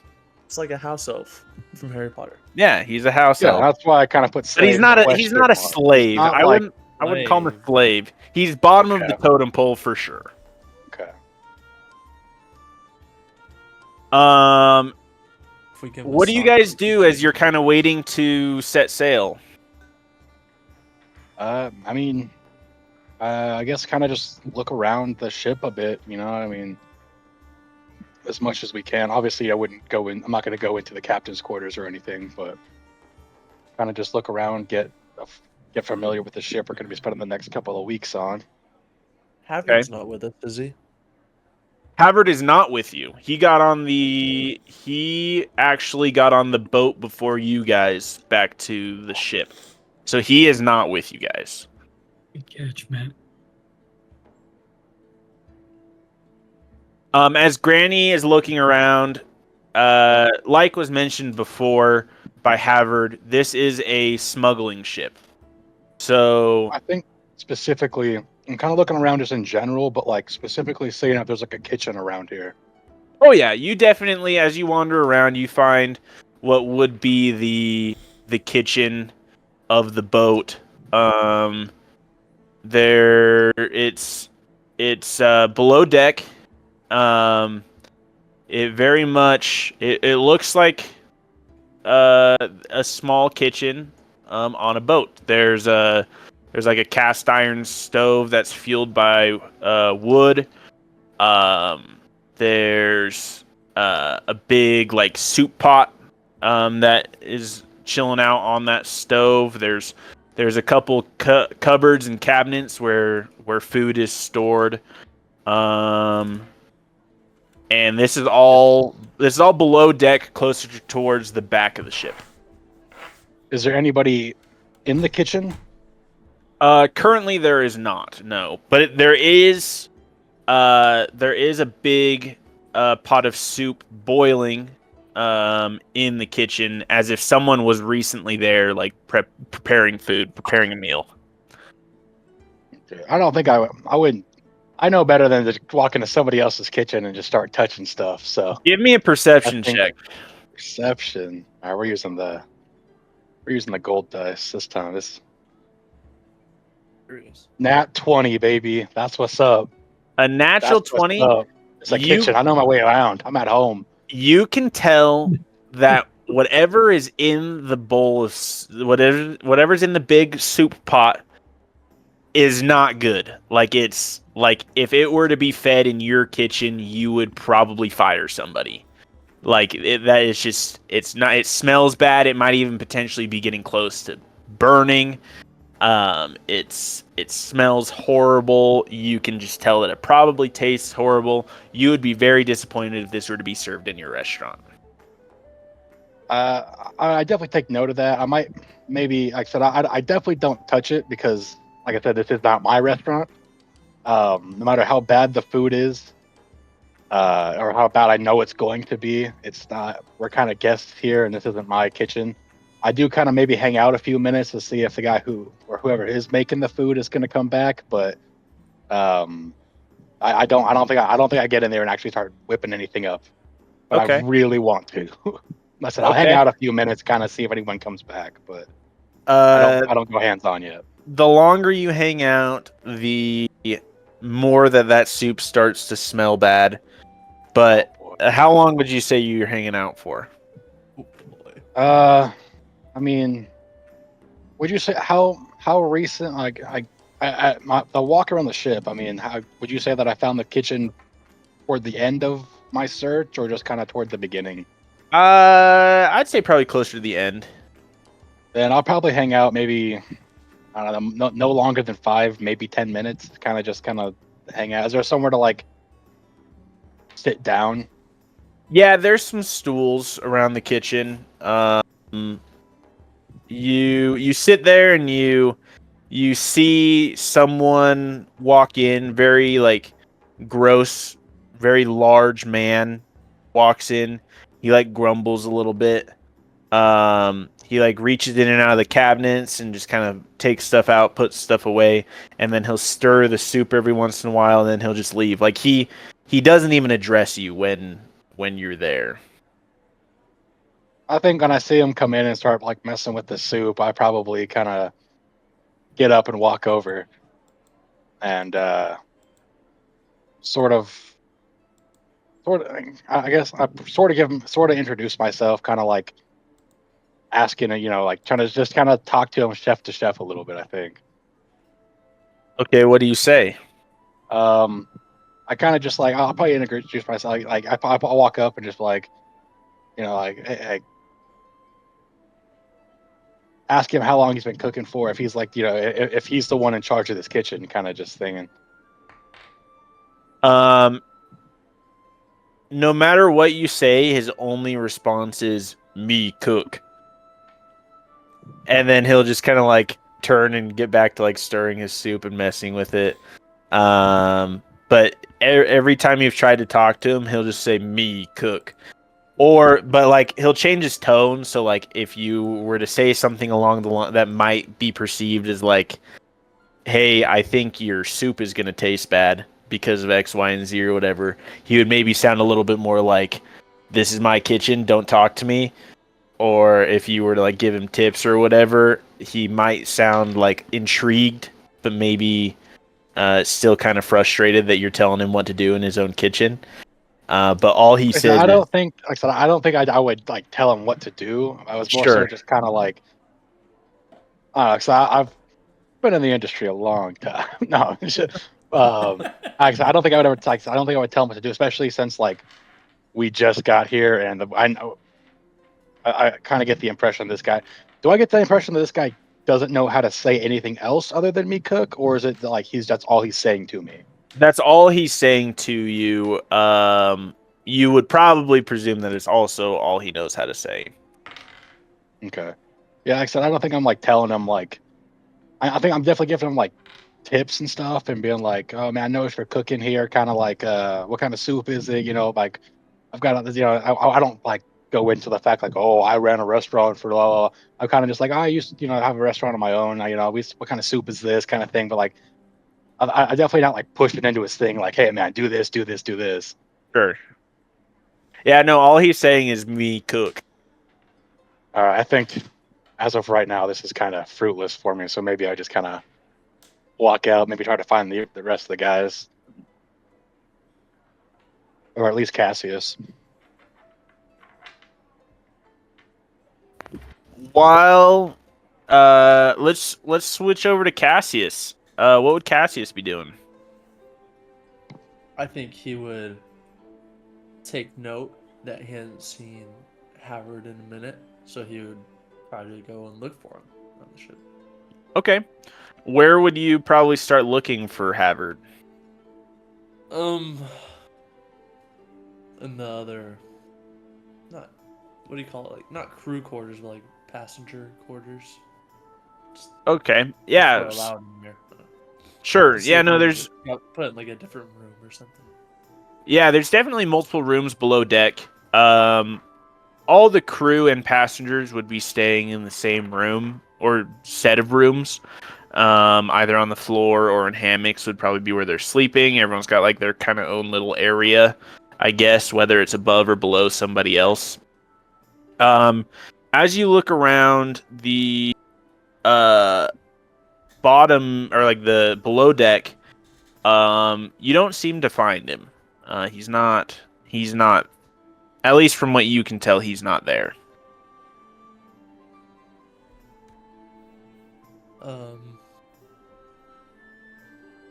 Okay, so then after concluding that search, I would go above deck and just check out up there. Yeah. Okay. You also don't seem to find him there either. Matt's the only one that failed. I mean, that passed the check. That something's off, right? They don't like us. At least with the crew, yeah. Would we kind of get I mean, I know I got that sense from that chef, but like as we're kind of walking around, we kind of figure that out.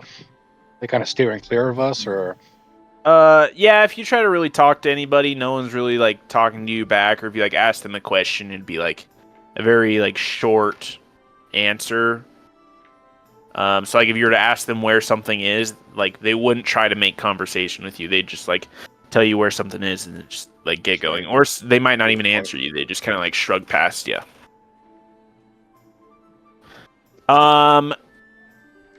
Cassius, give me an investigation check.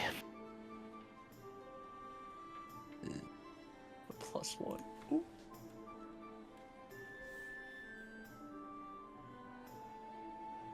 18.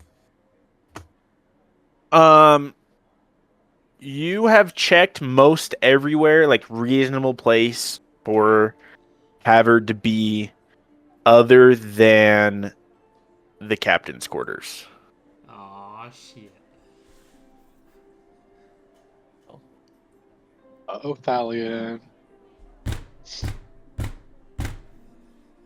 What do you do?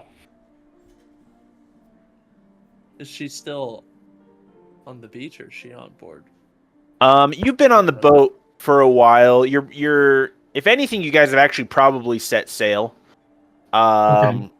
You've set off, so you're not too far from land, so you would assume that she's on the ship. If she the ship probably would not leave without its captain.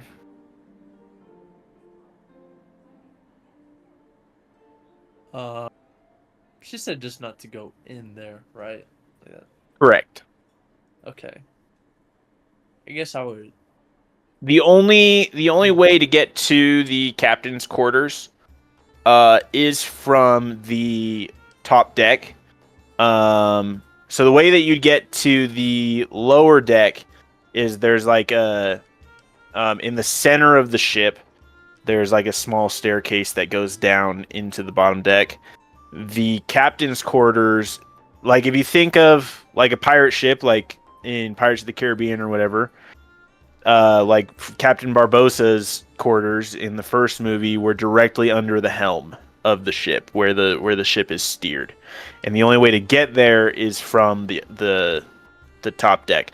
So very often people are walking around like the front door of the captain's quarters just because it's right there on the top deck.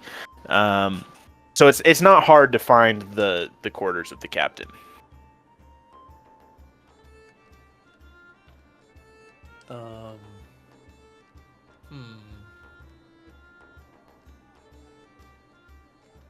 I guess I would go back to the group and just kind of be like, I haven't seen Havard anywhere. I've checked all over the ship, and the only place I can reasonably deduce where he could be is in the captain quarters.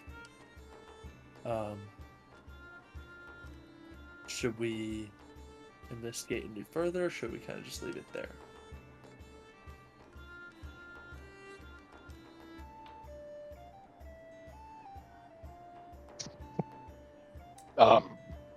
Is this? Am I there? How long do you think we're going to do all that? I would say that you're probably there. You know, since you were in the kitchen and you thought to come back to find Cassius, first place you'd probably check would be where the rest of you were all taken by Pavel. So I would say that you would probably be back there too. All of you would probably be there, unless you feel like you'd be somewhere else. Now, I was gone maybe like, actually probably like 10 minutes. I was just kind of looking around, maybe 10, 15 minutes. And I came back to find him specifically, so I think I'd probably be there. I don't know about the other two, but I'd probably be where. Present.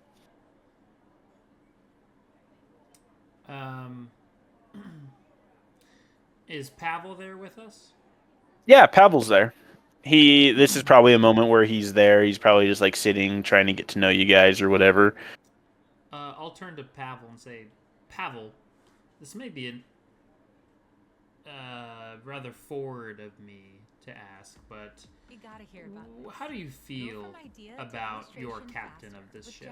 AI and Adobe Illustrator. Oh, Captain Glade, she can be a stern woman, but she's just and she's fair. You won't be sorry.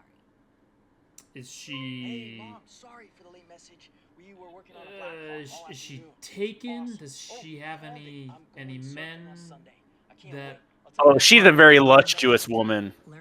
She gets around. Okay. What's her type? Are you asking if she's gay? Possibly. No, she's not gay, as far as I know. Is this Pavel or is this DM? This is Pavel. But Pavel, what like? Some might even think that she could be bisexual. She gets a little risque at times, you know, a little. When she drinks the rum, she can be a little extra flirtatious. So Has she been on drinking a today, Pavel? oh yes, she drinks all the time. Okay, well, Pavel, why don't you give us another quick tour of this boat? Can we start just at the captain's quarters, kind of central location? Well, of course we can. We obviously can't go in, but we can take a quick tour. Yeah, Why no, not? Just up to the door. Oh, sure, of course. You know, he leads you up the stairs to the captain's quarters, and I want everyone to give me a perception check. Oh shit! That's another nat 20.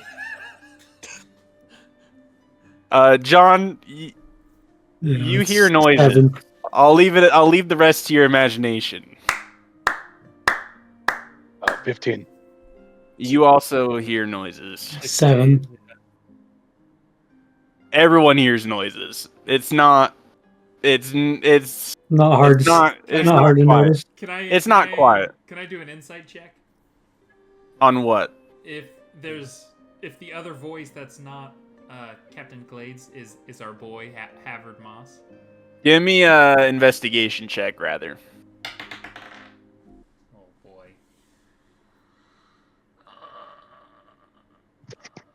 Bro got on board and immediately got busy. Love to see it. Immediately. That's a 7. Welcome to playing D&D with John. It doesn't matter. You can tell. Like it's definitely your boy. Definitely your boy. I knew it. I want to knock on the door. You're gonna knock on the door. I want to knock on Give the him door. a few minutes. Damn. You go to knock on the door and you hear everything stop. And then you hear like a really like a quick shuffle to the door that you knocked on, and you hear the door open and you see the captain poke her head out the window, and she goes, "What is it?" Her hair is very messy. She looks a little sweaty even maybe. Hey, you knocked, bro. That's all you. I did. I didn't think he was gonna let me. Doing a big step back. Yeah. I'm with John. I'm like away from the door. Like we heard what was going on. As you're sitting there, you obviously look like you don't like you're kind of taken aback. You don't know what to say. She then notices it's you, and she like grins a little bit, and she goes, "Why don't you come back in about 30 minutes?" And then closes the door. Fast forwarding, you've taken the tour by Pavel. You know the ship relatively well, enough to know where you're going if you were by yourself or whatever, you know, not being guided by anybody. The sun, or I don't know, I'm not going to roleplay it because it's gross, but would you have gone back? Would you have gone back in 30 minutes? Oh, how? Yeah, no, I definitely went back. Okay, you go back. And I will say that nothing, like, you don't gain any information if you try to gain information from her. She just tries to sleep with you, and if you're not interested in sleeping with her, she tells you to leave.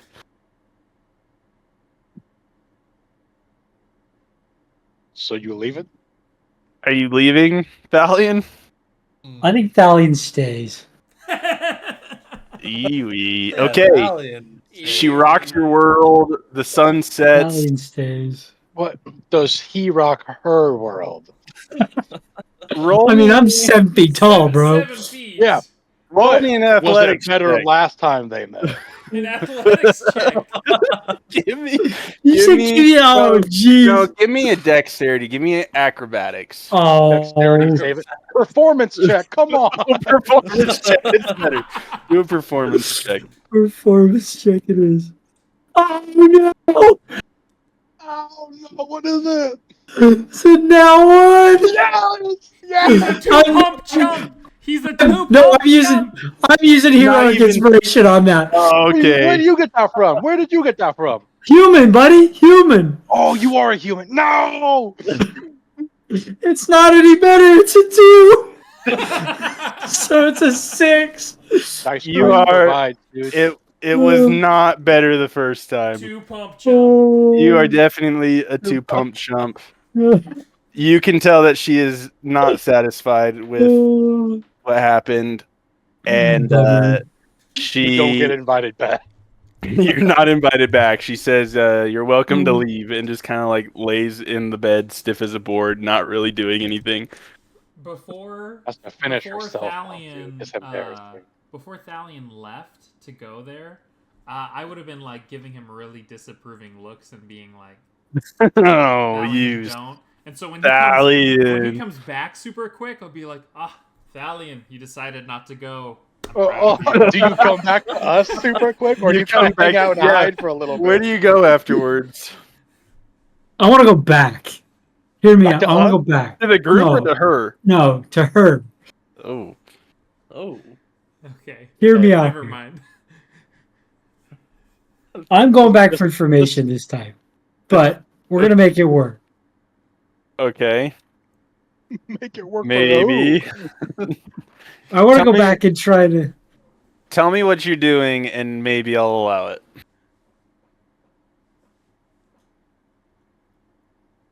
I gotta think of how. I will say I wasn't expecting this to go as far as it's gone.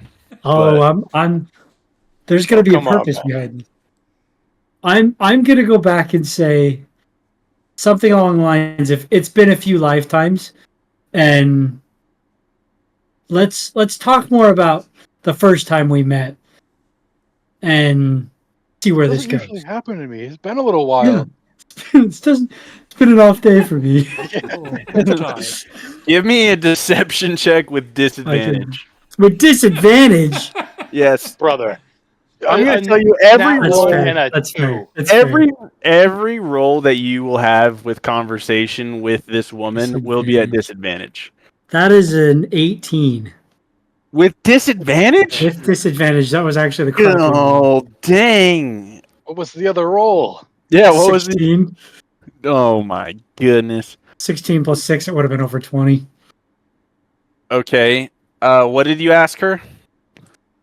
Tell me about the first time we met. She says, "Oh, the last time we met was a lovely night. It was a lot." She just lays it out. She said, "I'll be honest, you were a lot more disappointing this time, in every way." Okay. She said, "I can't believe you don't remember this. We were ready to run away with each other, to live a life in secret and solace. I'm almost disappointed that you don't, even though it was only for a day. It was very romantic, in my opinion, at least." Well, Hal took me on a different path, but he's led me back here. So tell me, how can we help you? We've noticed some things among the crew. How can we help you with your crew? The crew respects me in every way. They are loyal to me and to me alone. There's nothing you can do to help me. The only reason you're here is because of our previous relationship and of my relationship with Havard. What is your relationship with Havard? I would say it's very similar to our current relationship. Okay, I think I'll leave it with that and just tell her good night. She says, "Are you not going to the dance festival that we're having on board our ship?" God, I Damn it. forgot about that. I did too. It's mandatory for everyone to attend. Yeah, I guess I'll be there. He says, "I'll see you there." Almost disappointed in saying those words. As you leave, you notice that the crew has set up many musical instruments. There's even a small bonfire in the middle of the boat. It's very like secluded and contained. It doesn't seem to be a threat or any way to the integrity of the ship itself. And there's a little dance party going on. Everyone's dancing and singing, and music is playing. Drinks are flowing. What do you guys do?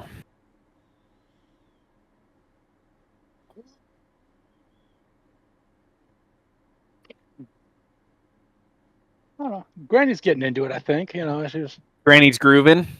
Yeah, a little bit. A little bit. I'm not Okay. out. I'm not out there that in the center, but I'm kind of moving a little You're bit. doing a little bit of the side, the side Yeah. to side sway. Pavel will come in and he'll kind of join you a little bit with the dancing, even though he's got quite an aggressive limp to himself. He definitely is participating in the dancing with you. Roll me a performance check, Doug. In Granny perform. Do I? No. Okay. There's like one of my d20s in here that I usually roll really well with, but we're saving that one. Okay. That would be a 15. A 15. Your 15. dancing's pretty good, for being up there in age, you're still pretty young and spry at heart, Hitting the Granny's Charles crip thing. walking. Yeah, you're hitting Yeah, Granny's hitting the crip Charleston. walk, dude. Yeah, dude, you're totally crip walking. Yeah, dude, trust me. Very Renaissance-esque, like Snoop Dogg type singer comes on. They're talking about all the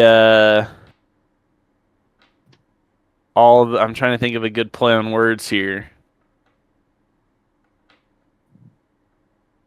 We'll just say all the pimps in the crib. Why not? Because they're dropping it like it's hot.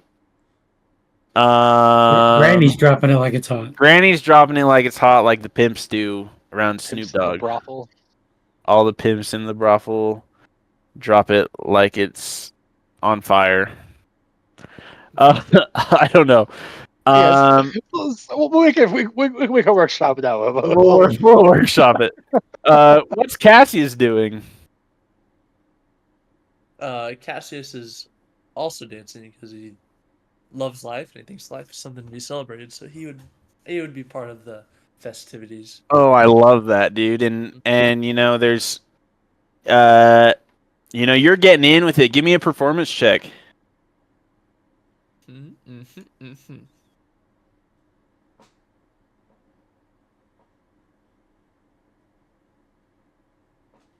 17. 17. You're getting down with it. You're getting it's getting groovy. The Renaissance version of Mr. Brightside turns on. The total epic white boy, like every white guy dance. Away. Every white guy is dancing to this song in the club right now. Like it's insane. The vibes are immaculate. The energy is high. For people seeming to not like you guys, they're getting down with the dancing a little bit, especially with Cassius and a little bit with Granny. What's Thalion and Rothgar doing?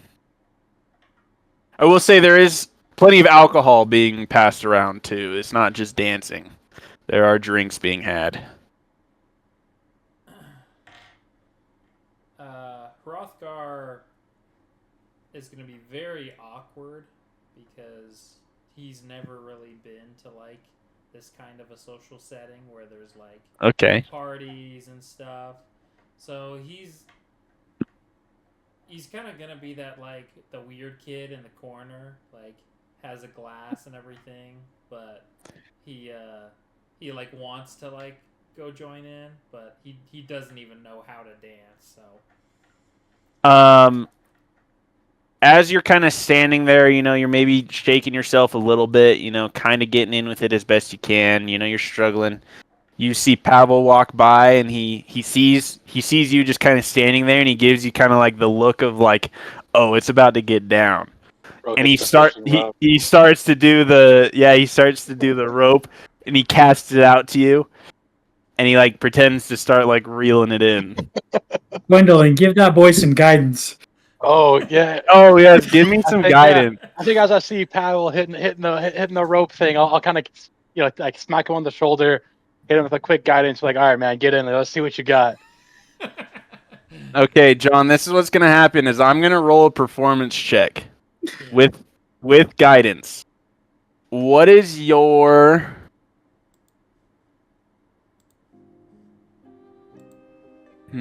What is your charisma modifier? Or your charisma saving throw. And then modifier. Charisma saving throw. Actually no, hold on. Okay, so I'm gonna roll a roll with guidance. Would Hrothgar kind of be like offset to this, or would he participate? Because if he's gonna participate, I'm not even gonna roll. He's very much on the Hrothgar's. fence. He's very much on the fence. Okay, this is what I'm gonna do. I'm gonna roll, and I'm gonna add the guidance to it.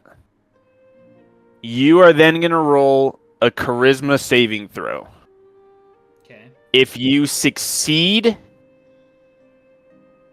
I'll let you choose. One has to be you have to participate, and the other one is you don't have to. Okay. So, if you succeed, what's it gonna be? If I succeed, then I will not participate. If I fail, I will participate. Okay, beautiful. John, I'm gonna tell you right now that base roll is already a 16 before guidance. Oof. And then guidance, I had a D4. Yeah, 1d4. Yeah. I just rolled a 1. So you have to beat a 17 on a charisma saving throw. Oh. Okay. Bro stand. So how you getting down, man? How you getting down? Yeah, that's an 11. So. Yes, it is. So, Pavel throws the rope, snags you. He starts reeling you in.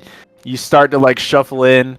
Then the harmonic beat drop happens, and you get crazy with it. You don't look like you're doing like you don't look coordinated in it, but people can tell you're getting in it. Like you're vibing hard, and you might even be loving the idea of dancing, and maybe wanting to do it more. Who knows? I don't know. What is Thalion doing? Thalian's off on the side, like kind of like leaning up against the edge of the boat, like over on the He's that meme railing. where it's the dude standing in the corner with a cup. He's like, they don't know I'm house chosen. That's you, No, bro. he's leaning the other.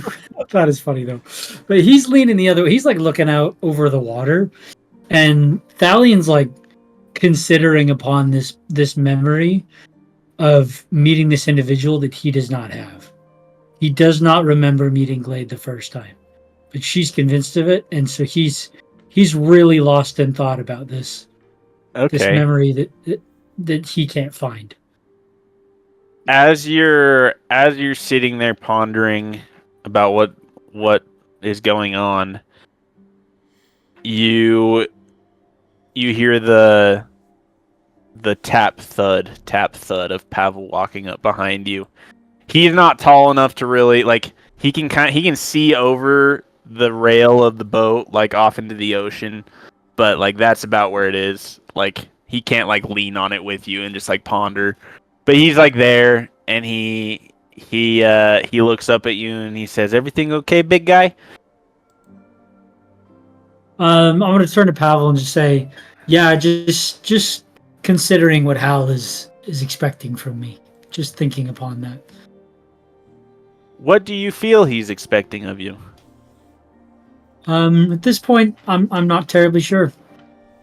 At this point, he expects me to be the best rogue I can be, but I'm unsure of how to do that, or what has given me the ability to do that. Do you feel that is who you are? At this time, that's not for me to decide. I'll be what Hal needs me to be. We can believe that we're all supposed to be somebody. You know, there's expectations put on us by a lot of people. Whether it's, our deity, our god, our captain, or even, our friends. But in the end, it matters what's in here. And he reaches up as high as he can, trying to point at your heart, but he's maybe at your belly button, maybe a little higher. He's trying to jump a little bit, trying to get to your heart. He's like, it's in there. But he says, I hope that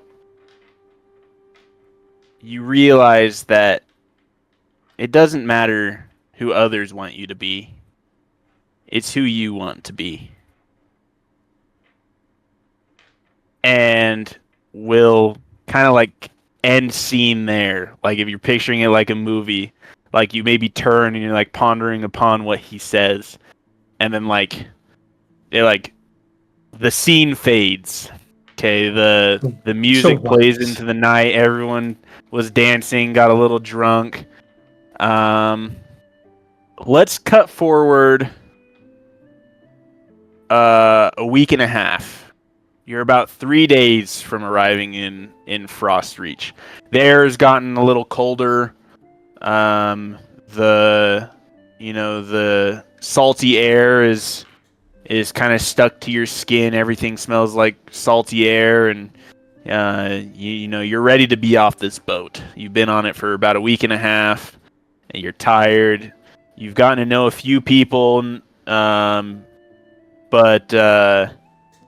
you've come a long way from where you were even just a week and a half ago. You've learned a lot of things, maybe about each other, about yourselves, and you're all laying in your hammocks or on the ground, whatever ended up getting assigned to you as you first arrived on the ship.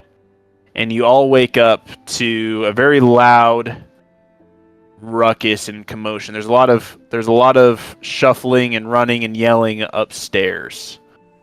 What do you do?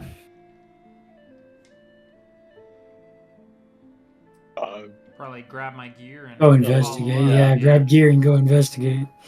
Okay. As you run upstairs, you see Captain Glade Red Eyes yelling orders. For all you hear is her saying, grab him, bring him to me. And as you look around, you see the crew all have a hold of Pavel. And they are dragging him to... They're dragging him to... He's just a boy. They're dragging him to Captain Glade Red Eyes. And they throw him down before her feet.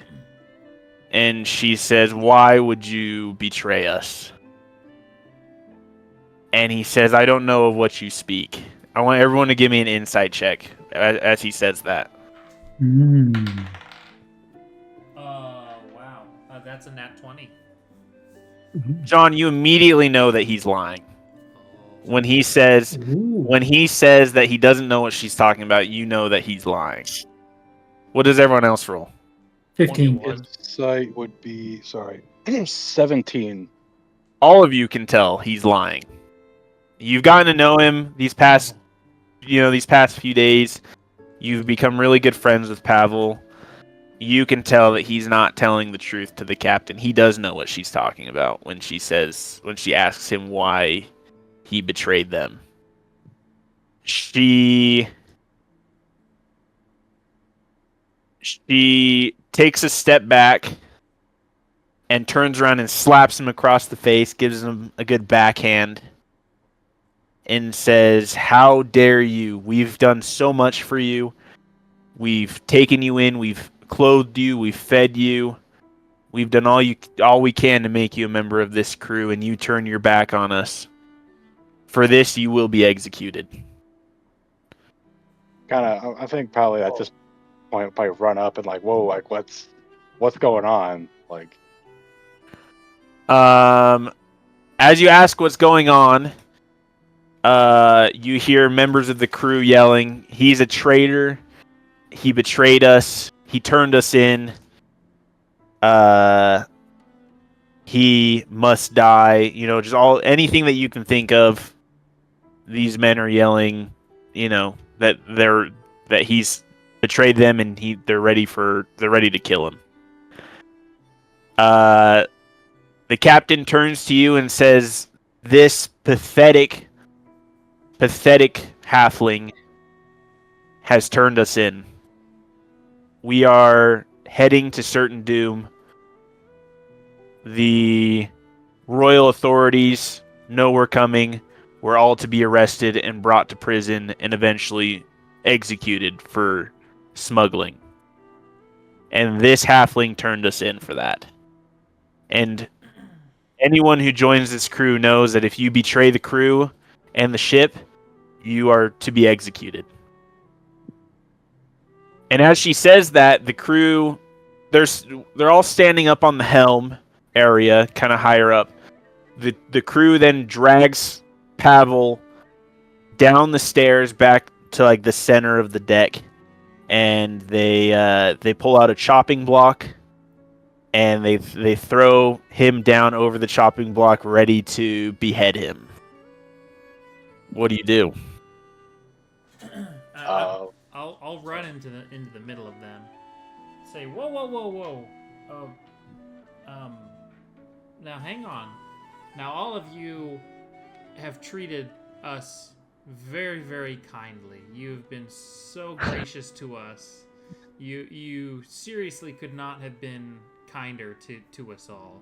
But so has Pavel. How are you so sure that he was the one to betray you and not any one of the other crewmates? The captain holds up a letter and says, "I received this letter by Raven from our messenger in Frostreach, letting us know ahead of time that the authorities are waiting for us and that Pavel was the one who betrayed us." so we just know that Pavel knows what she's talking about, but we don't know that he's actually the one who said so. Correct. Your Okay, insight check was able to let you know that he was not lying when he said that he didn't know what she was talking about. Oh, he was not lying? He was not lying. Oh, or no, we know, sorry, we know. he was lying. When he said, "I don't know what you're talking about," he was lying. Okay. I guess I'll ask him, like, does he not get a say? Like, does he not get to defend himself? It's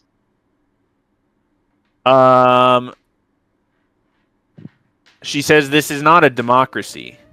I'm the captain of this ship. I have my very trusted source back in Frostreach.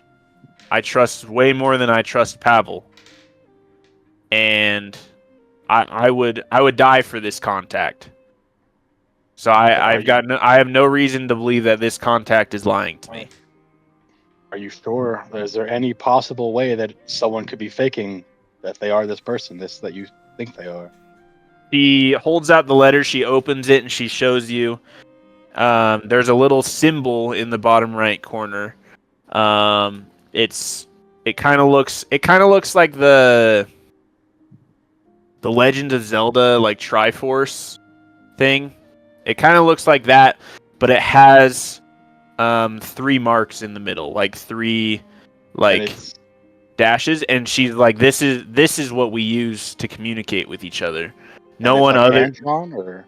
Yeah, it's hand drawn. It's not like a stamp or anything to it. But she said only members of our crew know this symbol. This is to let us know that this was sent by a member of the crew. I point out it's hand drawn. Anyone can fake this. Anyone can fake it, but no one knows it other than members of the crew.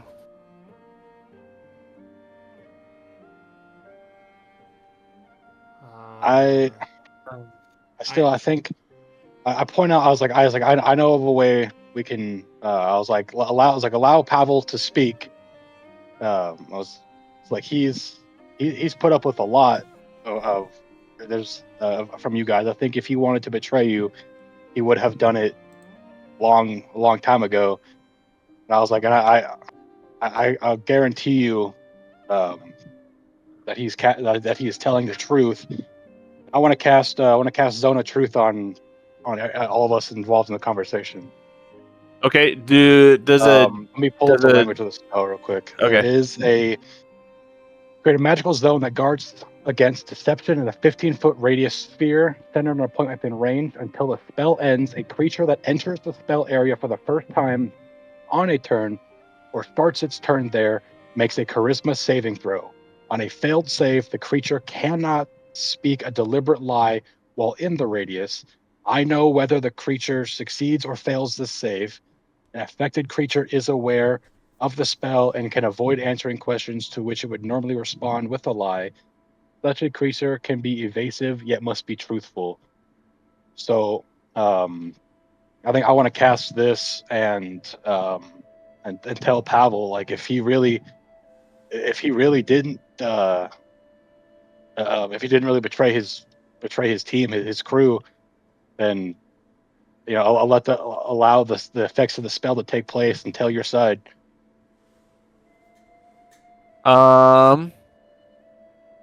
He can still make the save. I can give you the number if you want. It's a charisma save. It is DC 14.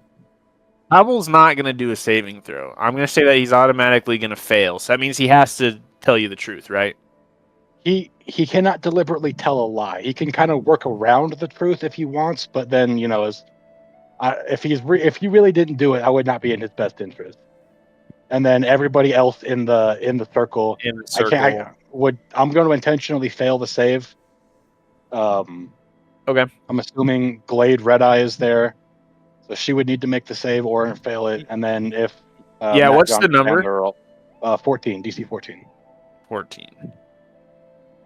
She rolled an 18. Okay, I do know that the effects of the spell are not affecting her though. Okay. And then if Matt, John, and Chandler are also in the sphere, then they need to make the save as well, or fail it if they choose.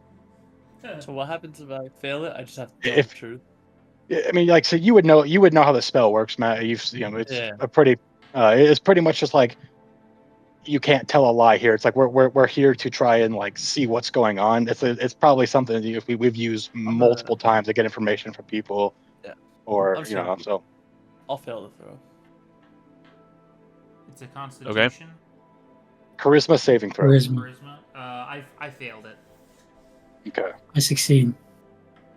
Okay, so I know that Thalion and Glade Redeye are both not intentionally affected. Not affected by the spell. Yep. Pavel will intentionally fail. Okay. So you know that he's not telling any lies. Pavel with tears streaming down his face, he says, I betrayed the crew. I have lived as a peasant, as what many would consider a lowlife and a bottom feeder my whole life. I was born deformed, I was born low, and I was born a mistake, as many may see it. And someone came to me and promised me the ability to have that changed, to have my foot healed and my status risen. And all I had to do was to let them know where we'd be landing next. I'm sorry that I betrayed the crew, but I feel I have done it for what I believe to be the right reason. And he just starts sobbing. Like he's just uncontrollably sobbing and crying. And Glade says, "There you have it. He betrayed the crew. He betrayed the ship, and the cost for that is his life." Thalion's going to jump in here and say, I understand the penalty and I understand the judgment that needs to happen. However, I'm a follower of the god of Hal, who is the god of life. In this case, I would suggest, yeah, I would suggest that the penalty of life here be that he change his life, and I will take him on as mine. Giving him thus, he's given up the current life that he has, and by Hal's rules, will be accepting a new life. He'll accept a new name and accept a new job. And what would this job be? He'll be under my tutelage. I'll teach him in the ways of Hal, and he'll follow me. Give me a persuasion check with advantage. Persuasion check with advantage. That is going to be a nat 20. A natural That 20. A lot of those flying around tonight. Oh, whoa. I'm flying around tonight.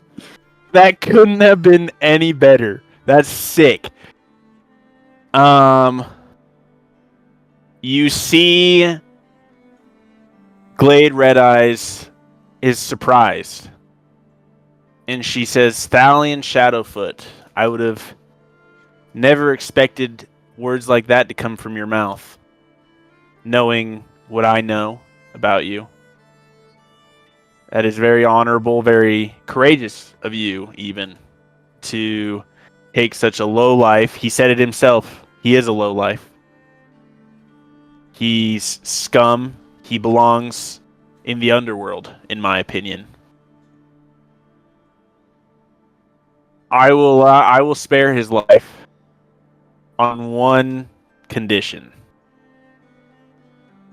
I guess two conditions. One, he has to follow through with everything you just said that he has to do. He will be your squire. He will have to follow you and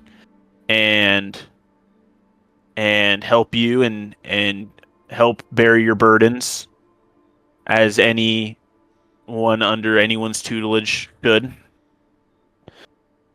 But the other condition is that in 1 year's time, you will have to return to me with the intention of a soul being tied to this ship for the rest of its days.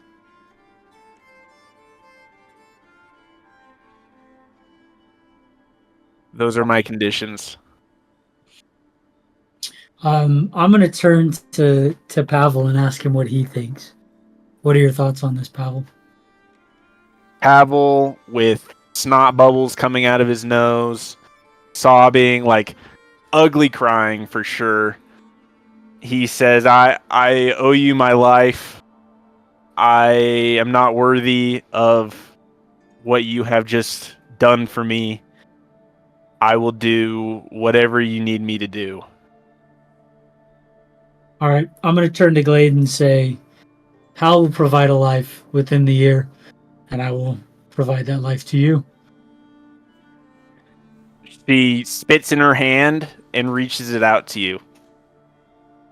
And I'll go ahead and do the same. I spit in my hand and reach it back out. You shake hands. You can feel her spit is very, like, almost chunky. Like, it's just real gross and disgusting. But she shakes your hand, and then she reaches in and she slaps your butt, and she says, "Deal." Nice. Hey, you made love to that Thalion. I did. Not good love either. Horrible love. He was definitely there. I I'll would- give him that.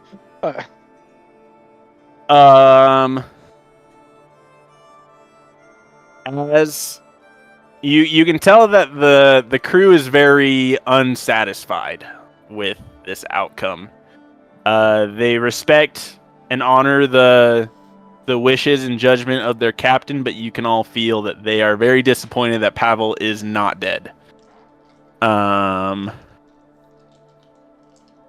The captain says there's like a lot of chatter and commotion going on, and the captain says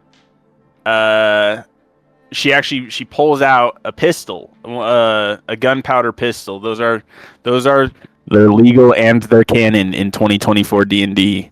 Look it up. She pulls out a powdered handgun and she shoots it in the air, and she tells everyone to be quiet and says, "This judgment is set and it is final." Thalion, give me a perception check.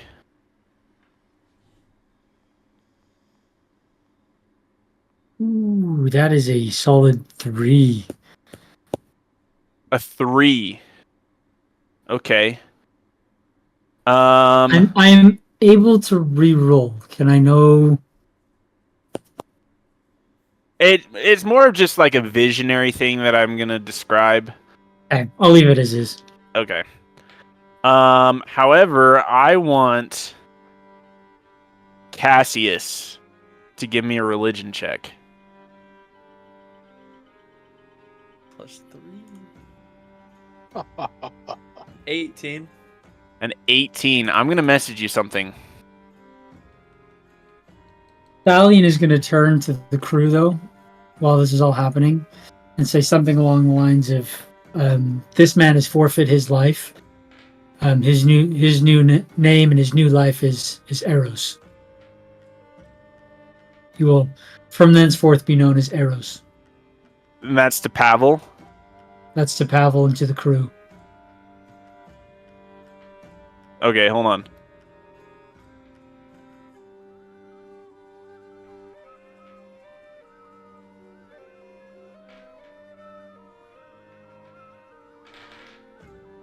Congratulations, you got a squire. The rogue has a squire.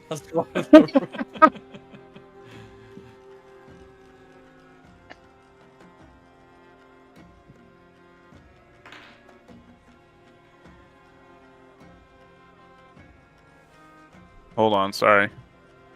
You good?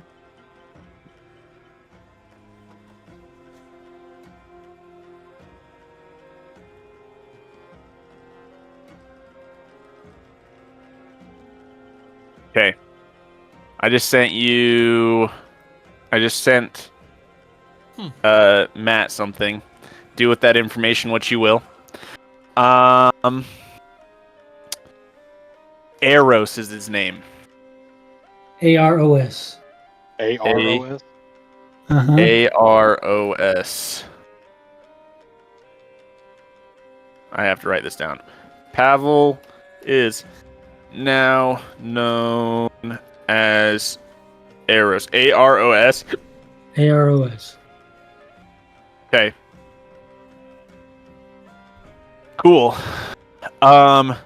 Pavel, he gets off of the chopping block and he like crawls his way to your feet, and he just is like, he's not kissing your feet or anything, but he's sobbing over your feet. He's thanking you. He's saying he'll do anything he can to live up to what you need him to be, and that if you need him to do anything, he will do it.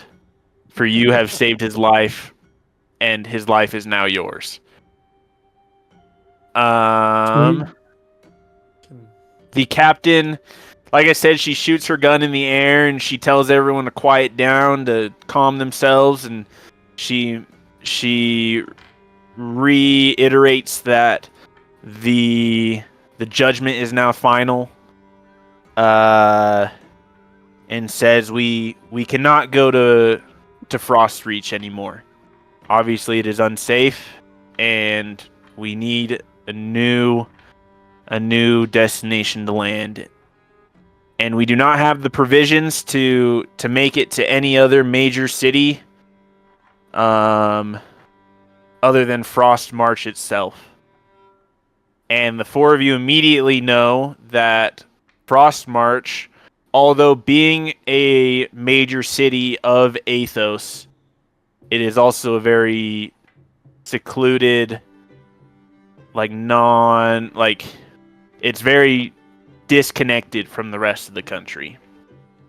You know that none of you have been there, but you do know from stories and from legend that Frost March is a desolate, frozen wasteland that only the strongest can survive there. And that is currently where you are heading. Hold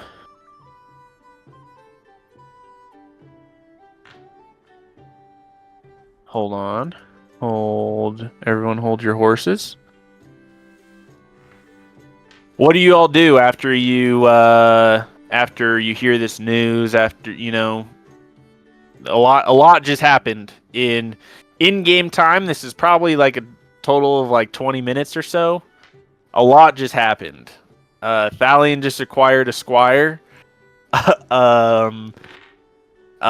You saved what would be a traitor from certain doom. My boy. What? I guess I want to ask, what would each of you be thinking? Like, let's go with John, then Matt, then Doug, and then we'll go back to Thalion. After witnessing that, what would you be thinking or doing after seeing something like this? In particular, like, what do you mean? Like, just like the Chandler Arrow situation, or? Sure, yeah. Or witnessing, you know, the justice system of the Fortune's Delight, or, you know, whatever, just everything that just happened. What would your characters be thinking? For Hrothgar, I would definitely be pensive, because to me that doesn't seem like that was completely fair to everyone, and there was mercy extended to Eros, and Hrothgar doesn't do well with mercy. He believes in justice and fairness, so he's definitely pensive and is kind of mulling over the whole situation that just occurred. What would Cassius be thinking? Can I actually go before Cassius and Gwendolyn? Because my interaction with Eros might spur some more thought from them. Okay. So immediately after this, I'm going to take Eros now over to the side and have a little conversation with him about by the gift of Hal, you have now been given a new life. This is what Hal does. Hal takes an individual. He's the god of lives, which means that he takes an individual, gives them a new name, and gives them a new life set before them. I, as Thalion, have gone through the same. And so the Thalion is my course that I've been set on. For you, you are now Eros, and from here on out, you will be Eros until Hal sets a path in front of you that changes that again. Hold on. You're good.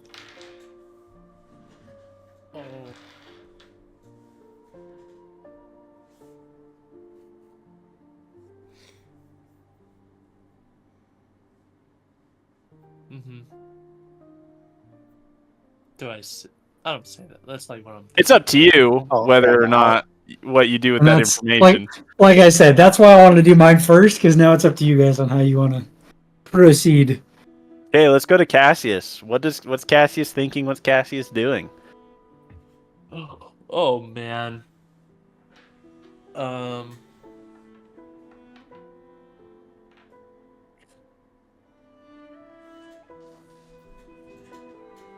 He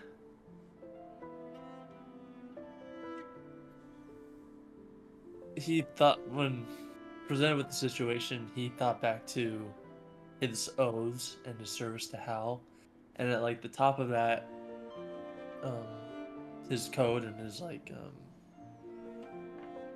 standards, I guess, is that all life is sacred, and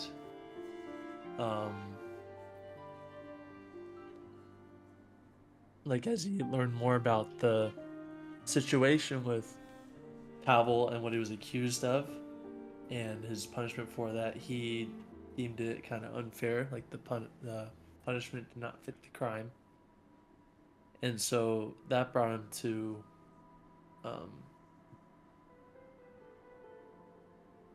help those in need. And so he is satisfied with the outcome that was the conclusion it came to, with Pavel being alive.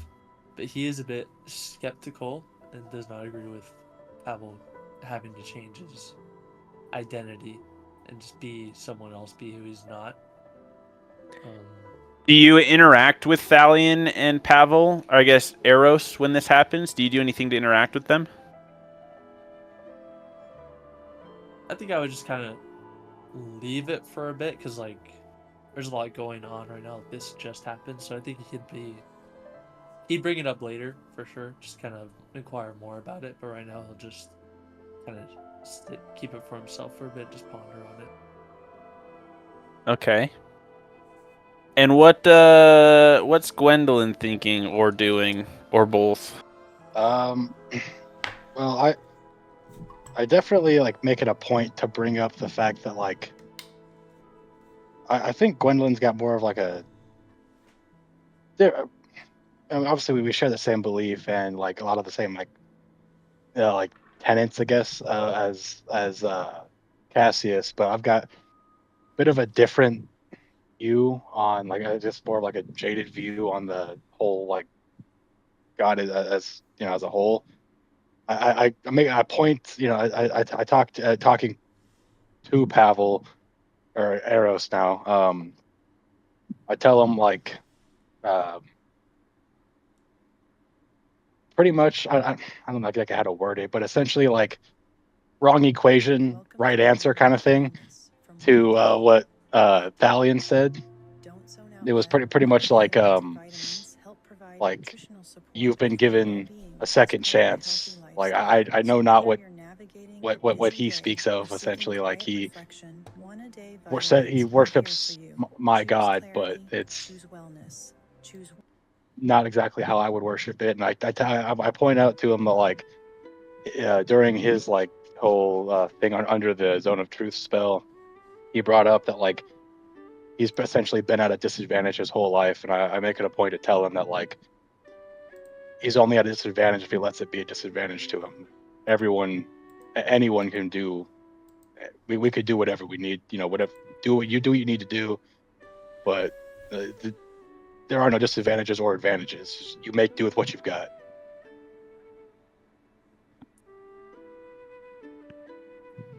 Pavel, did you say that to Eros? Yeah, I talked directly to him. Like I said about like I'm not exactly sure what the hell Thalion's on, but like I do somewhat agree with the fact that like he needed to make a change, and then the whole thing about like his disability is only just like it's make do with what you got. That whole thing. Okay, Pavel. Pavel reaches into his pocket and he pulls out a stone. It's not like a pretty stone. It's just a stone, one that you'd find like maybe on like a creek bed or something like that. But it's a very smooth stone. And Pavel, he takes it and he says, "This is the most valuable thing I've ever had in my entire life.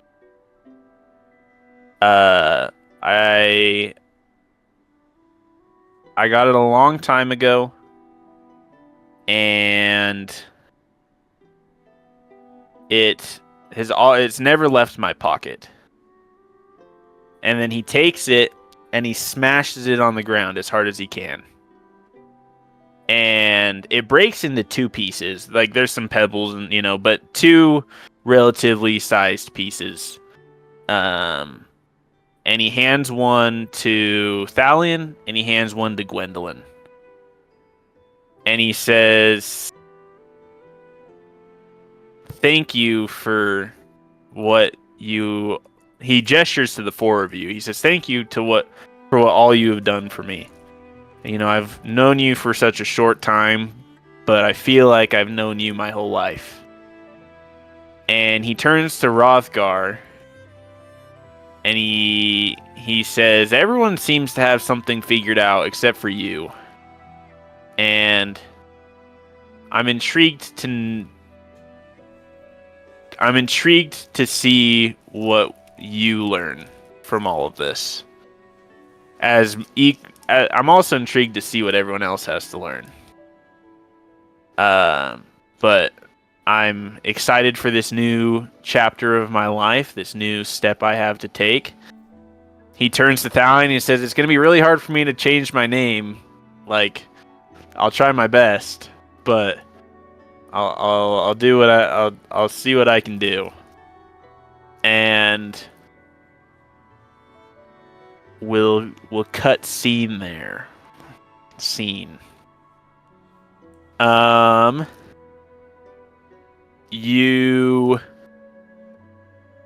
couple days pass. I would say that the crew is probably even more standoffish towards the four of you.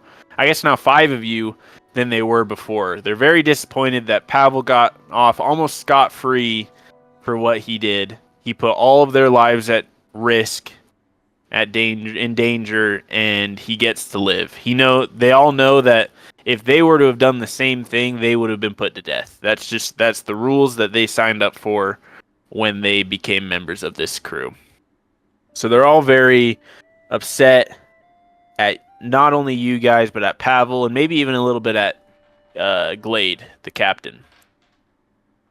But, a couple days pass, you're dealing with that, and you eventually reach the very frozen shores of Frostmarch, the land separated from Easthos.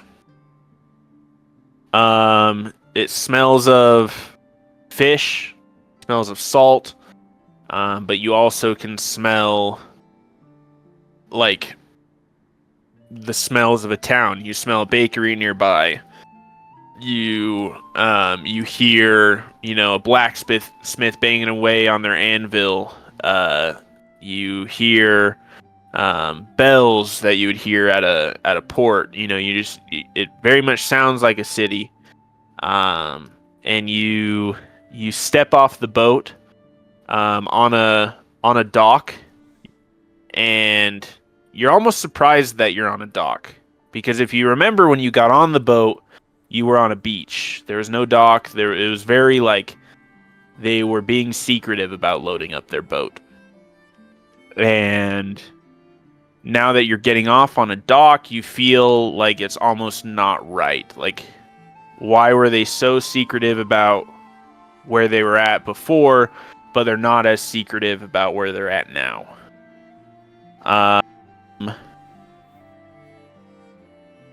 Everyone give me a perception check.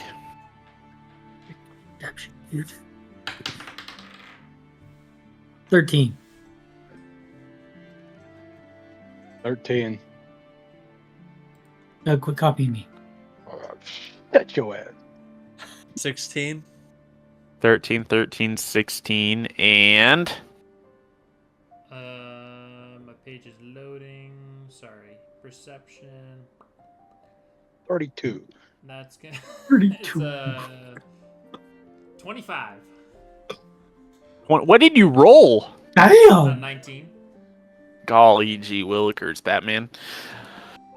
All of you can tell that all the other boats on this dock are pirate ships. They all fly a pirate's flag. And you very quickly realize that Frostmarch, the city that you're in, is not a city. It's a city that's part of Easthos, but it is not currently occupied by law. You're basically on a pirate's island, but it's not an island. And that will be our session. Damn it. Bada bing, bada boom. Dude, Chandler, what the actual frick, dude? What the fart, man? What'd he do? What? That was sick. I was totally expecting for Pavel to either just die or just to be an NPC that's forgotten. I had an idea to like save him as like a last resort kind of thing, but I was like, this probably isn't gonna work.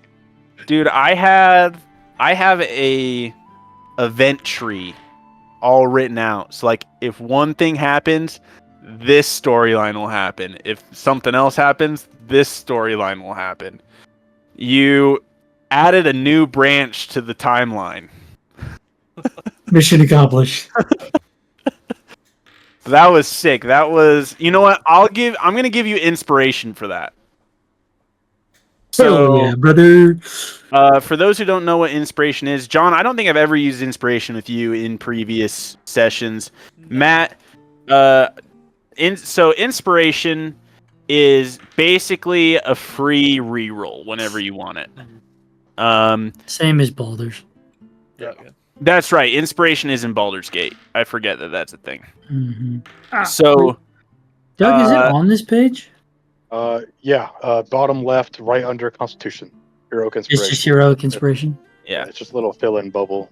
Just write like a so or something on there. I was gonna say, as a human, can I have more than one if we do long nights? Well, actually, yeah. Are you only able to have one per?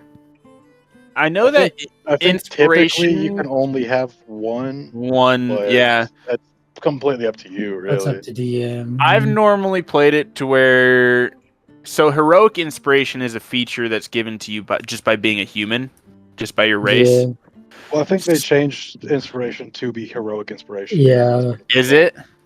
Yeah, I I'm looking. think. Oh, I see it. Yeah. I don't know, I definitely think like he can, if you want, if he could just put it like in just put like DM inspiration and special traits just to the right of that. Yeah. No. So it's a one-time thing until I give it to you again. Yeah. Inspiration.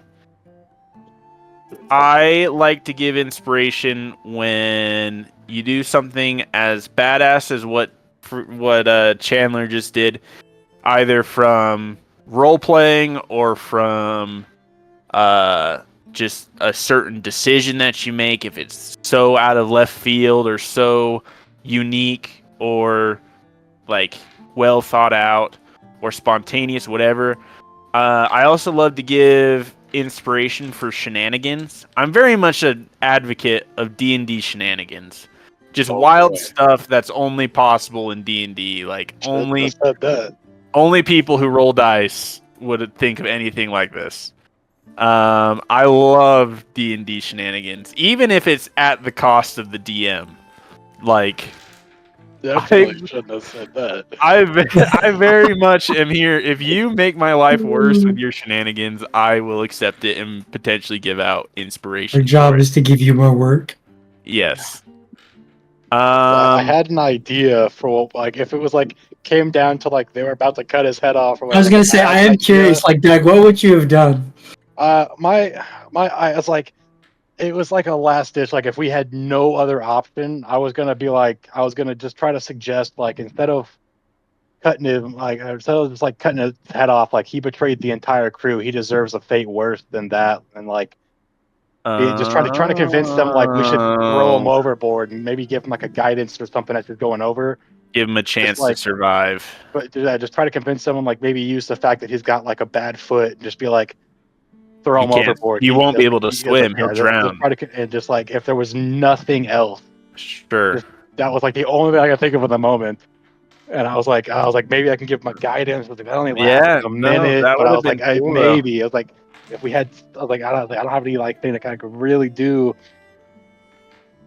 And then Chandler came up with that crazy idea to be like, let's just add him to the party. And I was like, oh, thank God.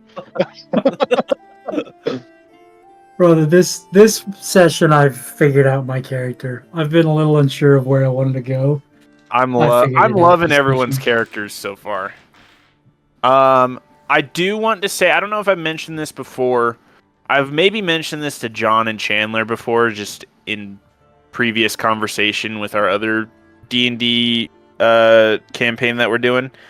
I'm very much as a DM, I very much like to try and balance roleplay with combat. Like, Chandler and John, I don't know if you've noticed in our other campaign, it's just all combat. There's so much combat. And if you notice, I was very disconnected our last session because so bored our last session. I'm getting sick of all the combat.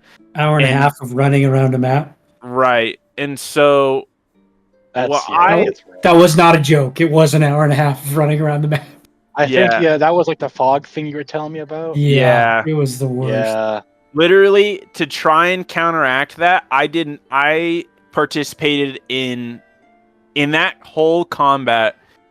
2 of my turns were actually combat focused. The rest of it was me running around trying to loot everything. That was hilarious, by the way. Just because I was just trying to separate. I'm running around swinging at everybody as the barbarian, like doing everything, and he's in the corner just looting the whole back of the map. Yeah, like I'm nowhere close to anybody. But my point that I'm getting at is I'm trying to. Like, last session was pretty heavy combat. Well, I wouldn't say it was like super heavy, but a lot of it was combat. This one was strictly roleplay. At least the best I could do. I'm still, as a DM, I'm still learning how to do that. And so I just want to lay out to you guys my idea and my plan is to try and do, like, swap every session. Like, so last session was the combat session. This session was the roleplay session. Next session will be a combat session. But it doesn't always have to be like that. I don't want you guys to think like, oh, this is the roleplay session, so no combat. I don't want you guys to think that. Because I had a total thing like laid out for this. Like, if you guys were going to defend Pavel violently, we would have rolled combat and initiative, and we would have done that. And that would have been totally okay with me. I was really nervous that was where it was going to go. I was like, man, we really need these guys. I was like, we got to figure something out. Right. That's why I was trying to think of some other way to get him out of trouble without like. But if that's how it would have played out, then I would have been 100% okay with that. I just want you guys to know my general idea of what's going to happen each session on a stance of like combat to roleplay. But like I said, don't let that be the box to stay in. Okay. Like if we're in a combat session, but you want to like just all you want to do is just persuade people to stop fighting us and to do other things or whatever, that's totally fine. But I don't want you guys to feel like this is a combat session, we have to keep it combat, or this is a roleplay session, we have to keep it roleplay. Okay? Okay. Yeah, it works. That's just my general, like... Yeah. I take that inspiration from Brennan Lee Mulligan. He's like he's a huge DM for... His channel's called Critical Role. Mm-hmm. He's got a cool podcast. He's 20, isn't he? No, or sorry, yeah, that's Dimension 20. Yeah, Critical Role is Matt Mercer. But I've noticed that Brennan Lee Mulligan, he'll do that. He'll do one session's roleplay, one session's combat. And sometimes if it needs to be swapped around, he'll do that, but that's just kind of like his general outline. So, but if you guys feel like it's too much roleplay, let me know. Or if you feel like it's too much combat, let me know. Like, I'm open to feedback and I want this to be fun for everybody. If you're getting both, I love. If you're getting fun, if you're getting bored of one thing, I want you to tell me and we'll swap it up. You know. Did you start to figure out the roleplay stuff, Matt? Yeah, I'm getting there. Yeah.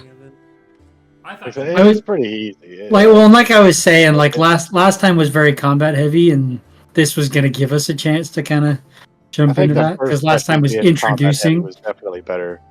Yeah, definitely. Yeah, I feel like combat, especially for new players, is a lot more attention grabbing, like especially right off the rip, and so that's why I wanted to kind of focus on that. So now we're at that make shit up phase. Yeah, but I think today was really good. I think everyone did a great job about role playing and kind of deep diving into who their characters are.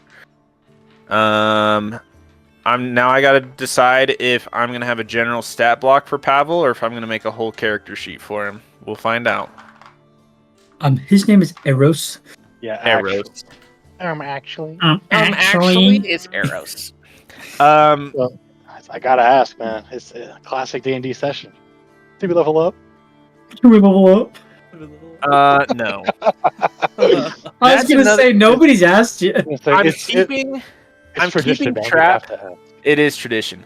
I'm keeping track of XP. You are? I haven't decided if this is going to be an XP level up campaign or if it's going to be event based.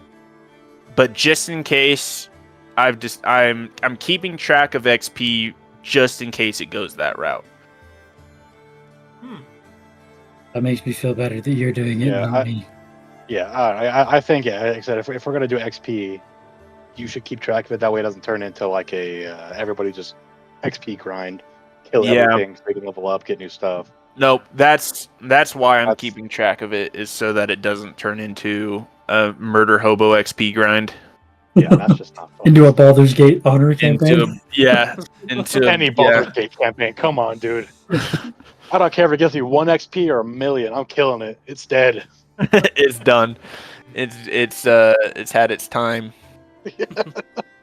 Well, I killed the Grove on accident on mine the other day. Yeah, on accident. Oops. No, 100% on accident. But I was still able to keep Halson on my side somehow. Don't know how I got away with that. How did you? What? I did the Kaga quest of like getting her to stop the thing, and then I went. Stop the ritual, and then I went to go steal the idol and got caught stealing it.